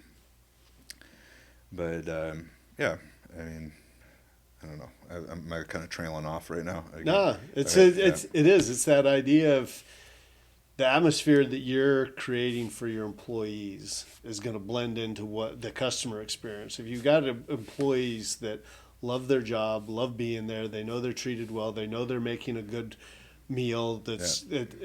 So that aspect carries over to the customers, because they're also going to hear the message about the ways that you're giving back, the way you're using things locally, the way you're supporting all of these different local vendors.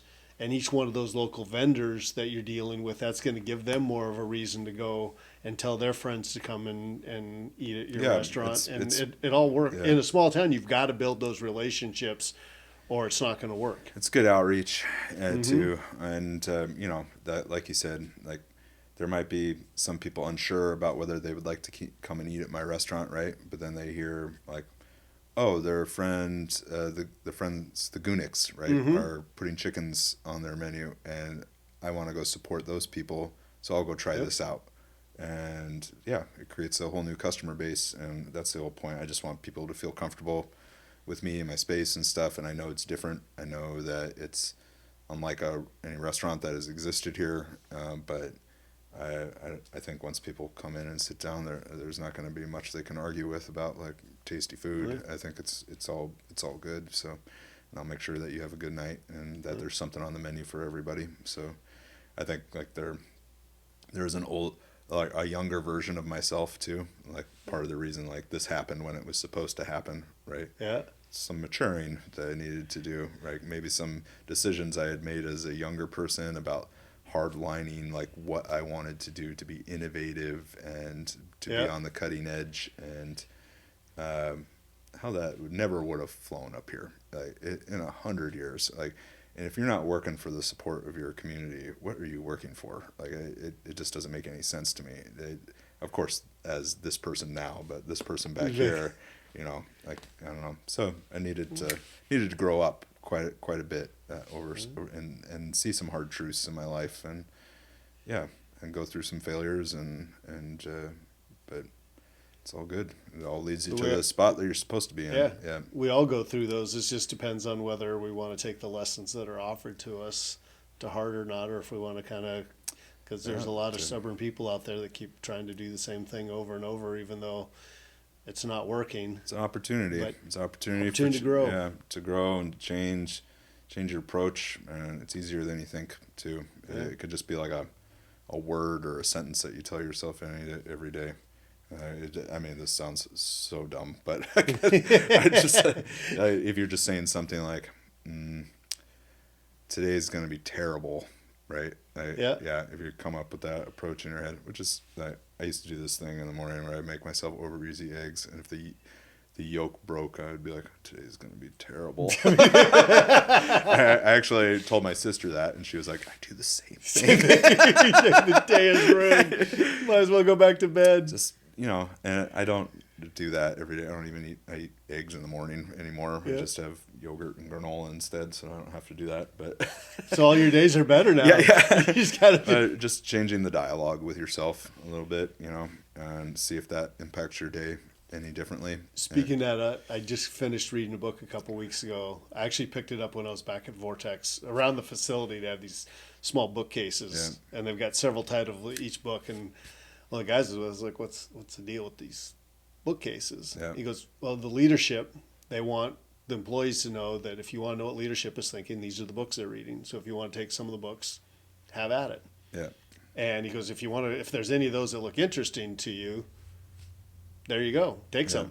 And so I grabbed a couple, and the one that I read is 10x is easier than 2x. Yeah. And I want to talk to the author eventually. Do you want more water? No, I'm okay. We've got more. Yeah, I'm fine. Thanks, Neil, for suggesting I have water and tissues here. That was Neil's. But anyhow, one of the things that he talked about was him and his co-author, I can't remember the author's name, I apologize, but the book's 10x is easier than 2x, was the idea of gap and gain. Mm-hmm. If you're, and their thought is if you're in the gap mindset, you're looking that I have this goal of getting to here, but I only got halfway there. Yeah. And so you're always looking at how you're falling short. Yeah. Rather than looking at the gain, I got halfway there. So I'm a lot further than I was before. And so it's kind of what you're talking about. It's that mindset you have. And most of my life, looking back at it, I've been stuck in the gap mindset. Yeah. That it's like, well, I should have done this. Well, I should have done this. Well, I should have done this. And so since reading that book, the last few weeks, I've tried to do more of that when things like that come up. It's like, okay, is this a gap or gain instance? How am I looking at this? And it does make a difference, having that perspective on how you're viewing things. I think people get shooken up pretty hard when they start to hit brick walls in their goals, and they panic a little bit and or scream for help and or want something to change so badly, but they don't know how to change themselves or change the scenario in front of them. And this is another lesson from my father, but it's like you should always just keep going, and you're going to hit these things all the time, and it's about the long game, right? Mm-hmm. It's about being in it the way you want to be in it, not making the sacrifices that put who you are in jeopardy and the person that you want to be in jeopardy, right? And instead, like, finding the pathway through it all calmly and collectively, and gaining support in the same way. So, is that kind of similar to what you're talking about? Yeah. Yep. Okay. There's a way to get through it. I remember also just like when my dad was having like problems with his work or something, or maybe a grant wouldn't get funded, or somebody else was taking credit for some other, piece of academia he had produced. Never saw him panic. I would get so upset for him. I'd be like, "I'm gonna beat him up, Dad."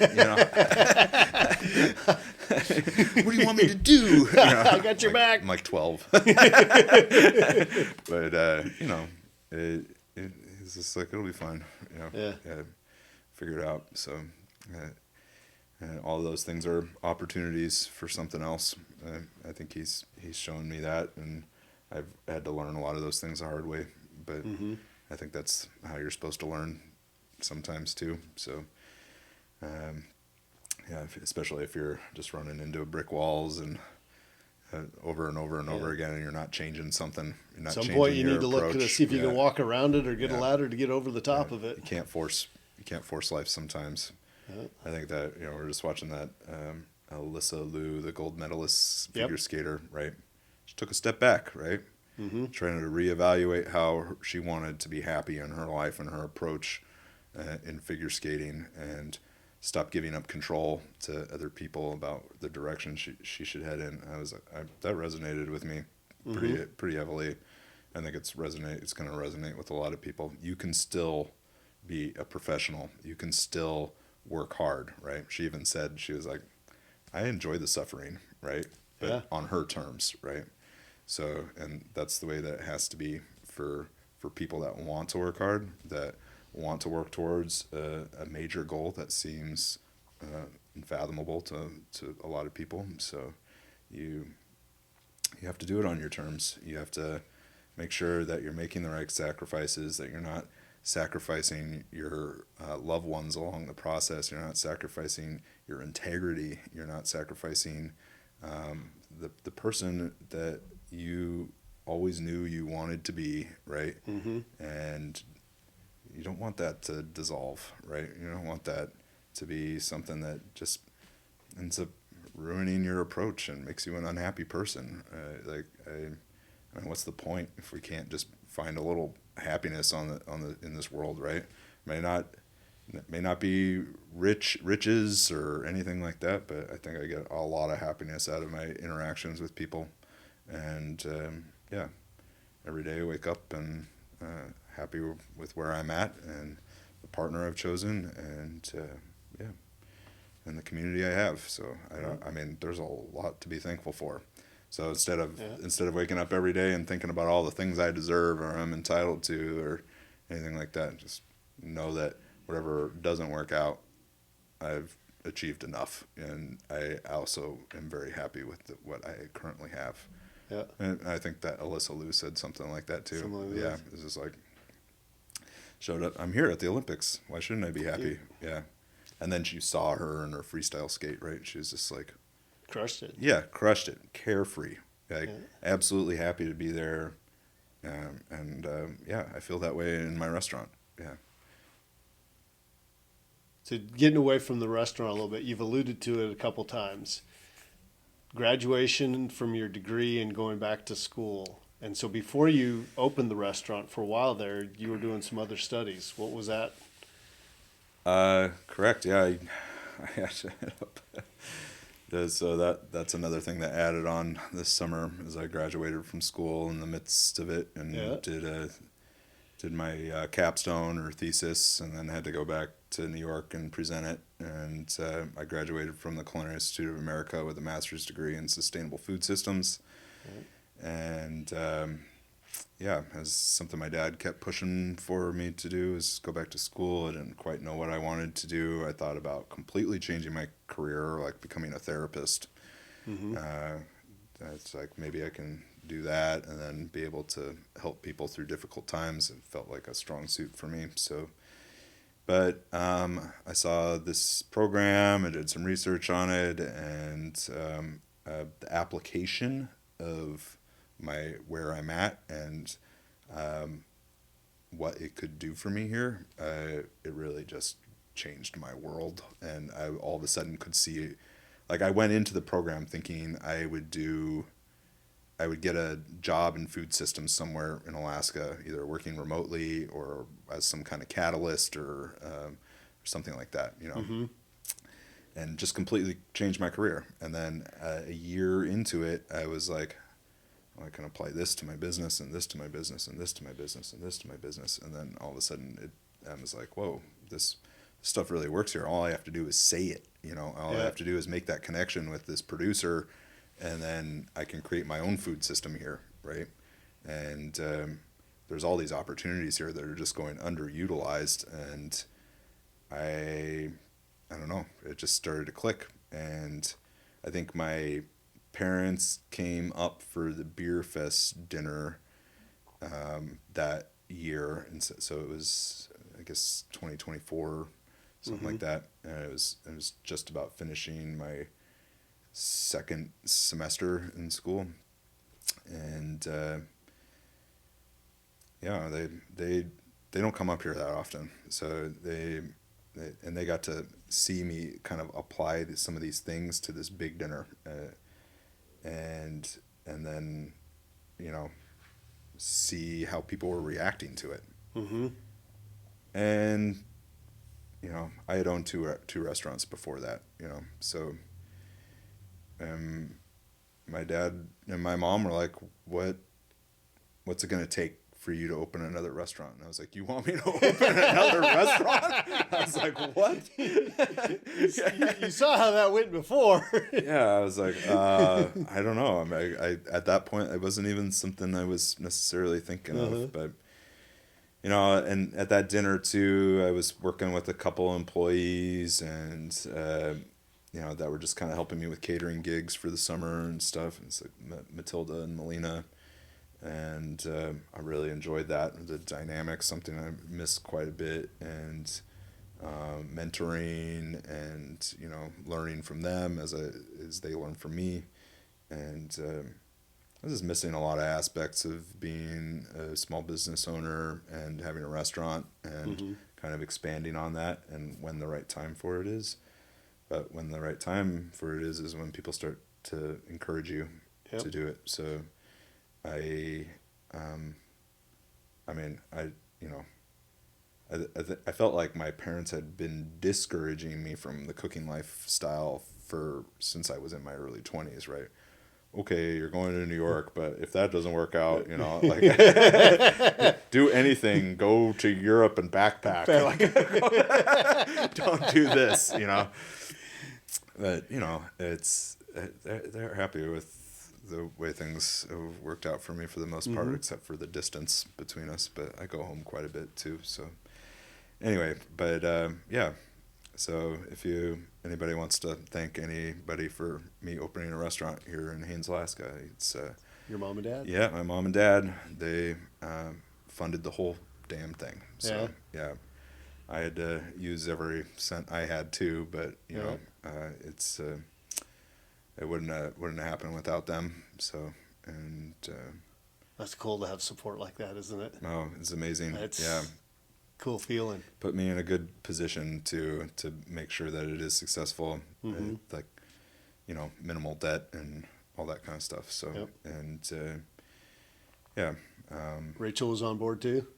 Did it take her any? I think she made a lot of those noises. But yeah, she's the most supportive partner in the world. Yeah. So she definitely had apprehensions of decisions I had made in the past. Not wanting to repeat those types of things But I think that's also part of a good partnership. Is you have somebody that's going to have those conversations about, well, this happened, and it allows you to have more introspection that you're covering those things that happened in the past, right? Totally. Just because someone's questioning you doesn't mean that they don't support you. So no, just going through the thought process. Yeah, it's just somebody that knows you better than anybody else that can keep you accountable. So, and that's, if you can't handle that, then you can't handle being committed to somebody. So. You gotta have thick skin being in a partnership, and Rachel is a blunt person. She's always been that way, and she's changed my idea of how to approach conflict more than any other person I've ever met in my entire life. Like, especially as a young person, I was so scared of the conflict at work. It builds up, right? So thinking about the thing the person did the day before and how you're going to redo that, situation the next day, and then either chickening out or blowing up at that person or whatever, I think everybody goes through that. It creates anxiety, creates, bad dynamics between people. So I think if you can approach it fearless every single day and realize that everything that you had created in your head is just only in your head, and you have to go through it in order to understand what it's going to be. So she's, never feared conflict. I don't think in her entire life, but I think she had a job in high school working for a repo agency. So that might have had something. That might have had something to do with that. Had to call in high school, she was working for a repo agency. She was an adult at 13 years old. I have not heard that story from her. Yeah, I'm gonna have to hit her up to get more details on that. All AP classes, and she paid her way through college, and working all these different jobs, anything she could do. But she hustles, man. So I don't think there's a more attractive quality in anybody than their work ethic and how they approach life that way. So, or the things that they need to do in order to make sure that their life works. So, she 100% has created her life, right? Yep. Yeah, she's a very inspiring person to me. So, and but her approach changed how I interacted with people and motivated me to have good interactions with people and in conflict. So I think that, in a small town, a lot of people fear that, right? So if they have a bad interaction with somebody, they may never even want to see them again, or they try to avoid them, right? You gotta show up. You gotta not get in their face, but smile. Yeah. Yeah. Let them know it's okay. It doesn't all bother you. It's all good. Yeah. And it's time to move on. So I think there's a lot that can be said for how that benefits your life, and it can create less stressful environments. So, yeah. So the big question here, as we're getting down towards the end of this, first of all, what haven't I asked you about? What should I be talking about with Travis that we haven't covered? I've been doing these things through the Chamber of Commerce. Yes, I'm also the president of the Chamber of Commerce. That's right. Yes. The community potlucks. Yeah, the community potlucks, and they're great. Yeah, it's something so simple, right? Yeah. Just kind of sat around with Amanda and Jim Lampkins in the office one day, and we were just kind of chatting about like SNAP benefits getting cut and things that we could possibly do to extend. And I just had this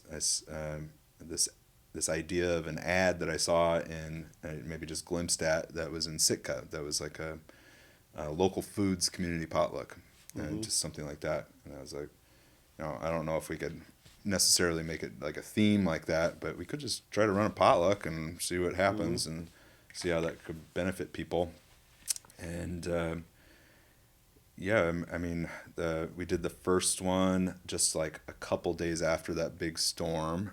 So right as the roads had gotten cleared, and they were like, "Should we cancel this?" And I was like, "No, we're just you got to show up for people. You stick to the thing. You stick to the things that you say you're gonna do. Then creates people rely on you." So, and yeah, we had over 100 people show up, and you could see it like in people's faces what that was doing for them, right? So how exhausted people are from shoveling their roofs and their driveways, and maybe like a garage collapsed or something, or they lost a bunch of stuff, or this is major event that happened. And what a meal can do for somebody like that in that situation, and then sitting down with somebody who went through something similar and understanding how you can help each other. I think that there's this idea that the Chamber of Commerce has to be doing these things that make money, right? Those situations created in between those people that, and they're sitting down, right? Those are all. How many small business owners do you know in this town? Pretty much everybody. Everybody's a small business owner. If they don't always know how to connect with each other, right? So if you can sit them down across from each other and they can start talking about their problems, things that they're going through, that person might have a solution. That person might know another person who has the solution. And so that's, kind of like the shadow workings of the Chamber of Commerce right now. And the approach that we're trying to take is that this does promote commerce in this way. It also, don't ever say that the Chamber of Commerce didn't do anything for you. We fed you. Yeah. But, and we're trying to give some exposure to local businesses. So by sponsoring the event, it doesn't take much. It's all volunteer work for me. So it's just like $500, and it covers the food and the rental, right? And I create like a large amount of one dish, right? And then other people bring other dishes that they want to share, and that's special too, right? There are plenty of people that are great home cooks in this town, and they love to cook for other people. And yeah, and just every opportunity that has presented, like people coming over from HAL, or coming over from the senior center, right, or senior living, right, and people coming up to me and be like, "God, I haven't interacted with anybody in a month, you know, I haven't spoken to anybody. I mean, this is part of our mental health, right? If it's like food is medicine, right? So, I'm not trying to say that I'm gonna cook all local foods and do all this like special stuff. I just want to make a home cooked meal for people, right? And provide an opportunity for connection and just feeling part of something. It's mental, physical health, and everything else that comes along with it. It's part of what's great about living in a community like this, right? And you know, it doesn't cost that much to do it. So we ran another one the other week, and we had an even bigger turnout, and just the right amount of food again, which was amazing. That's never happened to me two times in a row in my entire life. So there must be something magical happening with this, and I feel very motivated by it. So we'll hold another one. It's like 2 days after the free ride tour thing. Yep. So which I'm actually catering that event too. So try to incorporate some of the stuff I'm doing for that event into the potluck dinner.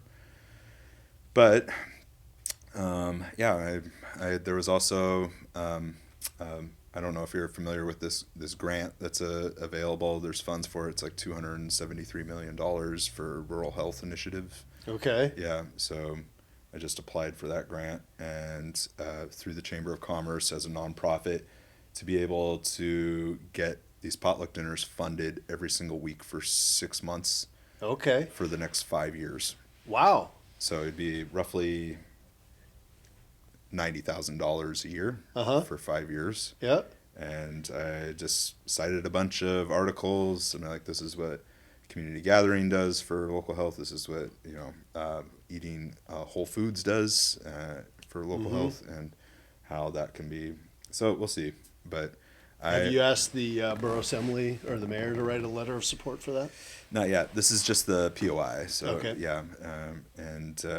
Yeah, so just LOI, letter of interest, and we're just kind of seeing where it goes from from there. And if they say yes, this could be something that we could do, then I think that money could really help the Chamber of Commerce and its approach and how it interacts with the community, but also basically, like, during a time when things get really dark in this town and not very much is open, shouldn't we just have a place that we can gather and go get some food, like yeah. Well, I like the way you're thinking about it, because just especially in the winter months when you're talking in the summer, it seems like everybody's got an opportunity. They're always meeting around with people and everything. But during the wintertime, just having that opportunity to be, it's why for me, I like going to the basketball games. Yeah. I don't talk to a lot of people at the basketball games, but just being in a room with all these people, and you're there for the same thing, and you just feel that energy, it's kind of sustains you through those darker months when it can be low daylight, kind of bleak. I mean, I think about like when the old field kitchen was open, and I was, if Rachel's on call and it's wintertime and they just have those big communal tables, right? And I could just go there by myself, sit down with anybody. Yep. And have a great conversation. So I never tried to just go sit there by myself. I went there with the intention of talking to somebody, and it wasn't always somebody that I knew that well. So that's where you and I differ. Yeah. I don't want to go talk to people. I like chatting with people. I like asking questions. You like asking questions. You have a whole show about asking questions. I do, but I you don't like talking with people. What am I doing? I prefer it on my terms. Yeah. No, it is interesting, because people told me that. They're like, I always feel like I suck at just conversation. You change that dialogue. Behind the counter at the store, it's one thing. Yeah. Right? In a setup situation like this, where I know the people, I kind of know the background, I know what we're going to talk about, but in just general social situations like that, I am so anxious and not at ease at all. It's just really uncomfortable when you go things like that by myself, and it's something I'm working on, but it is something that just, I walk in, because I went to the first one that you had. Yeah. And man, when I walked in, it was just like, I was almost just like shaking. Yeah, until Amanda came up to me and she was like, "Go talk to Doug and make him feel comfortable." So I was like, "Yeah, no problem." I'm gonna go grab a plate and I'm heading home. Yeah. But especially like for you, you're a very public figure in this town. You've been the mayor of this town. Worked in politics, and you have a business here, and you have a family that has been here for generations. So. Chances are at some point it's maybe something you did someone disagreed with, right? And I'm sure that I've done that numerous times. Yeah, there's a long list, and sometimes that can just be like exhausting, right? I mean, I've been the other thing too is though when I have kind of pushed through that, it's been a great experience. Totally. It's usually never a bad experience. Like you were talking about earlier, the mindset you have is worse than what it actually is. Yeah. But it is getting over that mental block that I have in my head. That's like, because there's at that first one I went to, there's a number of people that I could have talked to. Yeah. That I know well enough. We could have had a great conversation, but it's never been in that situation before. Yeah. And it was more an uneasiness by myself. It's like they're not going to want me to sit down next to them. Yeah, and it's up to you if you want to do that, you know what I mean? Yeah. If you want to pressure yourself to get over that or not, or if you just would rather at my age, I probably should work on doing that eventually. It depends, like I was this, my brother and I went on a trip to Mexico City, right? And we went to this bakery in the morning that was around the corner from us, and I go in there and there's this lady sitting at a table, right? Mm-hmm. And I remembered her from a bar in Oaxaca City from 4 years prior. She was the owner of this place. It's like one of the top 50 bars in the world, right? And she's the owner. And here she is in Mexico City, just sitting down, right? So you'd met her 4 years before? Never talked to her. Oh, you'd never talked to her. I know who she is. Like I know famous people. You know, like I don't know her. And my we get some pastries and some coffee, and I just kind of like take a step back, and I'm like, I'll just go talk to her. And I just go up to her and chat with her and stuff. Yeah. And she's asking me like where I'm from, and I told her I remembered her from all those years ago and stuff. And this is nice conversation. But then I go sit back with my brother and his partner, and they're like, "What are you doing? Why are you talking to that person?" And I was like, "What?" And and my brother was like, "I would never do that." And I was like, "Well, what would you think that would happen?" He was just like, "I'd just be so embarrassed." And I was like, "She loved that. She loved that." And I know that as a business owner, right? When someone comes up to me, tells me that an experience they had at my place was life-changing for them, and it was at her place for me, right? Okay. So at her as a business owner, she wants to hear that, she wants to know that there's a purpose behind all of this and that she is having impact on people's lives. So, and I'm not hitting on her. I'm not asking weird questions or making assumptions about the way that she lives or anything like that. Right. I'm just saying your place is great. and I love what you do and good for you. That's about it. And I think if you start those conversations with people with compliments, generally they go pretty smoothly. So, and I don't know, but I'm very used to talking with people at this point, and it's part of my job, right? I worked at this place in Seattle called Elemental, and it was an open kitchen, right? And people sat at the chef's counter. Okay. And I was petrified, chatting with them about food and like while I'm cooking and trying to stay on task. It just seemed like an annoyance, right? And after some time went by, I just noticed I was good at it. Like I could, if I tried, I could chat with people. I could be charming. I could share with them something about food that made their experience a little more enlightened during that evening or heightened.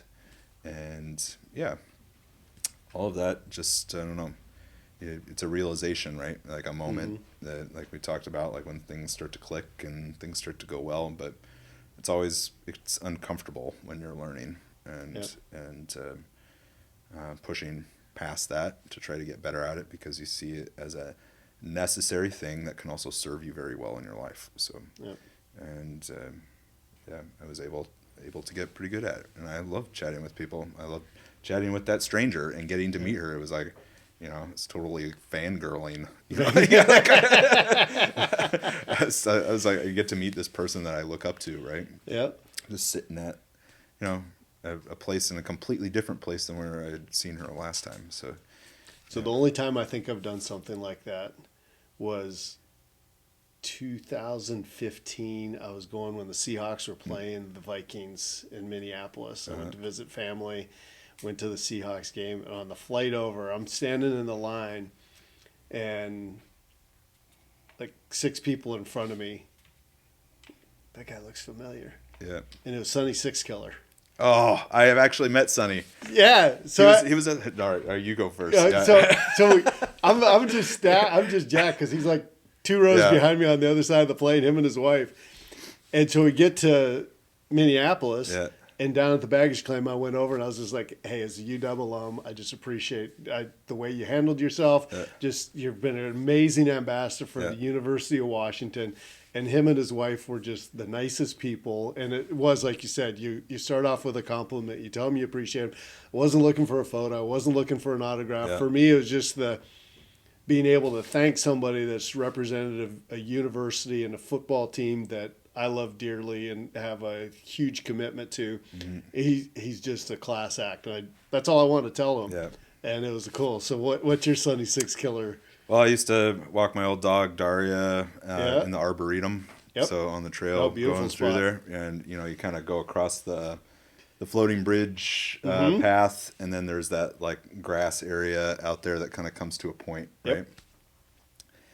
And I taught my dog how to run football routes like a wide receiver. And she would run them, and I'd call plays. And she would follow direction with my hands, too, if I was changing the play. And he was there, and he saw me, and he just comes up behind me, taps me on the shoulder, and I turn around, and I was like, "Whoa, Sonny Six Killer!" Like immediately, as like my dad had been a season ticket holder since he was like 18, so I'd spent all my youth like going to Husky football games, learning Husky football lore, like everything. So, and he was like, "What are you doing with your dog?" And I was like, "Oh, she plays football." And he was like, "What do you mean?" And I was like, "Well, she runs routes and like a wide receiver, and I throw the ball and she catches it." And I was like, "Do you want to see one?" and he was like, "Absolutely." Yeah. So I called the go route and just like straight out. And I just threw this dime, and she was like, "Oh!" and catches it in her mouth on the run, and he goes, "Holy shit!" And then she ran back to me, and I got so embarrassed and like didn't know what to do, and I ran away from him. Like, I was like, "Let's go!" like I was getting away with a crime before he asked me to do it again, or it became like another big thing. You know what I mean? But yeah, he was always hanging out in that area. I think there was like a bistro nearby that my uncle used to go to that he was always at too. So he really, represented the University of Washington well, and especially as like a Native American quarterback. The things that he was able to achieve at that university is pretty fantastic. So, amazing guy. Yeah. Yep. And you ran away from him.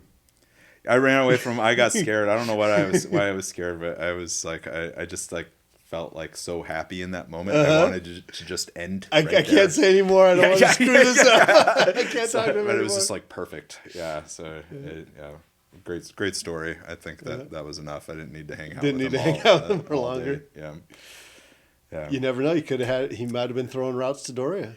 That was my fear. Was that your fear? That my passes were going to be better than his. It takes a while to develop the relationship with the receiver. With the receiver. Well, he played enough football. He'd understand that. Yeah, You got that totally. relationship with the receivers. But after the fact, definitely, I was like, I could have gotten a video of Sonny Sixskiller throwing a pass to my dog. Yeah. And speaking as a person who was taking videos of my dog catching passes and sending them to the Seahawks every single week, that was a really missed opportunity. I was totally trying to get my dog a commercial spot, like anything I could possibly do. I was so proud, obviously, of what I was able to teach my dog. Dory was the wrong breed, so it wouldn't work for a husky mascot. No, yeah. But they might have got you in there training dubs to be. Yeah, she could have put on a Seahawks jersey or something like that. Yeah. I was adamant that Russell Wilson needed to throw her some moon balls. Yeah. Might have worked if you would have stuck around and didn't ghost Sonny. Yeah, so missed opportunities, life's lessons. So one last question before we wrap this up. When's Deerheart opening for the season? First week of April. First week of April. My employees are super stoked and can't wait to start it all back up again, and that makes me feel good too. So I think we'll just open 3 days a week through the month of April, excluding 1 week we'll do 4 days because of Easter brunch. Mm-hmm. But so it'll be Thursday, Friday, Saturday then? Yeah, and then once the full summer hits, I'm going to try to go to 5 days this year. So do 4 dinner shifts and 1 brunch shift. Okay. And one of those dinner shifts is going to be on a Wednesday night where we do the pizza paella, which I did a couple of times this last season and got very good response from. So now, I like to take sample sizes of things like that and see what kind of response I get from people. But my employees like doing it, and everybody showed up. And honestly, it was just short menu, easy money, and high quality product, and people get to. Paella is incredible. I love it. Yeah, the paella is great, and we're using most. I think it's just striped prawns and stuff, and a striped prawn-stock, and that's what we had been doing this last season, and then cured salmon roe over. So it's not gonna be able to find this for under $65 anywhere else in the world. It's something that looks like that at a city in Madrid or something will end up costing $300. So I think that's the opportunity I'm able to create here too. Is here's all these super precious products, right? That would, if you put on a menu at a restaurant in a city somewhere or got shipped into Vegas or anything like that, this is just out of people's price range, right? Most people's price range. Here we are in Haines, Alaska, making these connections, right? Going down to Haines Packing, and they're selling me a bag of salmon roe for $20, right? Yeah. I just cure it myself, and it's a lot less expensive that way. So, and the pizzas are really fun, and I've been able to source some fun meats and other things, and other local products for vegetarian ones, and it's all going to be fun this summer. You going to cater the beer fest again? I'm catering the beer fest. Yeah, okay. I found out that just a little bit ago, so that'll be good. It's always a good way to start off the summer and get people excited about what I'm doing. Last summer, it was really fun. Lisa Murkowski showed up, and I was serving gooseneck barnacles. I don't know if you're familiar with that, but heard of them, never had them. Quite good. It just tastes like a clam, but a little messy while you're eating it. But so I was showing people. You just twist the head off, right, and then pull the thing out of the sheath. It's just like the meat that you eat. And I'm in front of all these people, over 200 people, giving them an example before the next course comes out. Yeah. And of course, I spray myself with juice all in the face, and then the dish comes out, right, and then I just. The chaos that ensued afterwards, something so primal about it, just ripping food apart with your hands. And I guess Lisa Murkowski got sprayed in the face pretty heavily with this stuff. But I actually didn't get to chat with her this time because I was running back and forth after the dinner was over, taking stuff out of the kitchen, trying to clean up and going back to the restaurant and stuff. But she talked with Rachel and came into the kitchen and said, that was the most interesting and delicious meal I've ever had. So those things mean a lot from especially, kind of, national figures like that. I've seen a lot, and I always want those things to be impactful for people that attend them. And food doesn't always have to be like right up your alley, right? It doesn't have to be, but I think for an event like that, the goal is you at least want to try a couple of things that you've never tried before. Yeah. Yeah, and have that opportunity. It's all inclusive. You don't get to choose, right? Yeah. I already chose for you. You already paid your money. Your money. You're you getting have to what look Travis at wants you to anything. eat. Food's coming out, whether you like it or not. Yeah. And it's okay if you don't. If it's not your thing and you're not going to want to eat gooseneck barnacles again. I think that most of the people that experienced it, and even if they didn't like it all that much, they loved the experience. So food can be an experience, and I think there's something so beautiful too about just like, taking it back a millennia and like I found barnacles on the beach and now I'm eating them my bare hands. So it's all that stuff is really fun. So food is fun, and we don't need to take it super duper seriously that way. Like it's an exploration. So we plan to do quite a bit more exploring this summer. So all right. Yeah. Anything else you want to add? That's it. All right. Yeah. Well, I appreciate you joining us, Travis. Thanks This for has having been me, awesome. Doug. Yeah, Look forward to the Deerheart being open so I can come in for some food. absolutely. April. Look forward to serving you. All right. All right. Thanks. All right. Thanks for watching this episode of Doug Has Questions. Just a reminder, if you've enjoyed the conversation today, please like, subscribe, and we're available on YouTube if you want to watch us. If you just want to listen, it's on Apple Podcasts and Spotify, and you have new episodes being launched every Thursday. So thanks again for watching or listening and following us. We appreciate your support.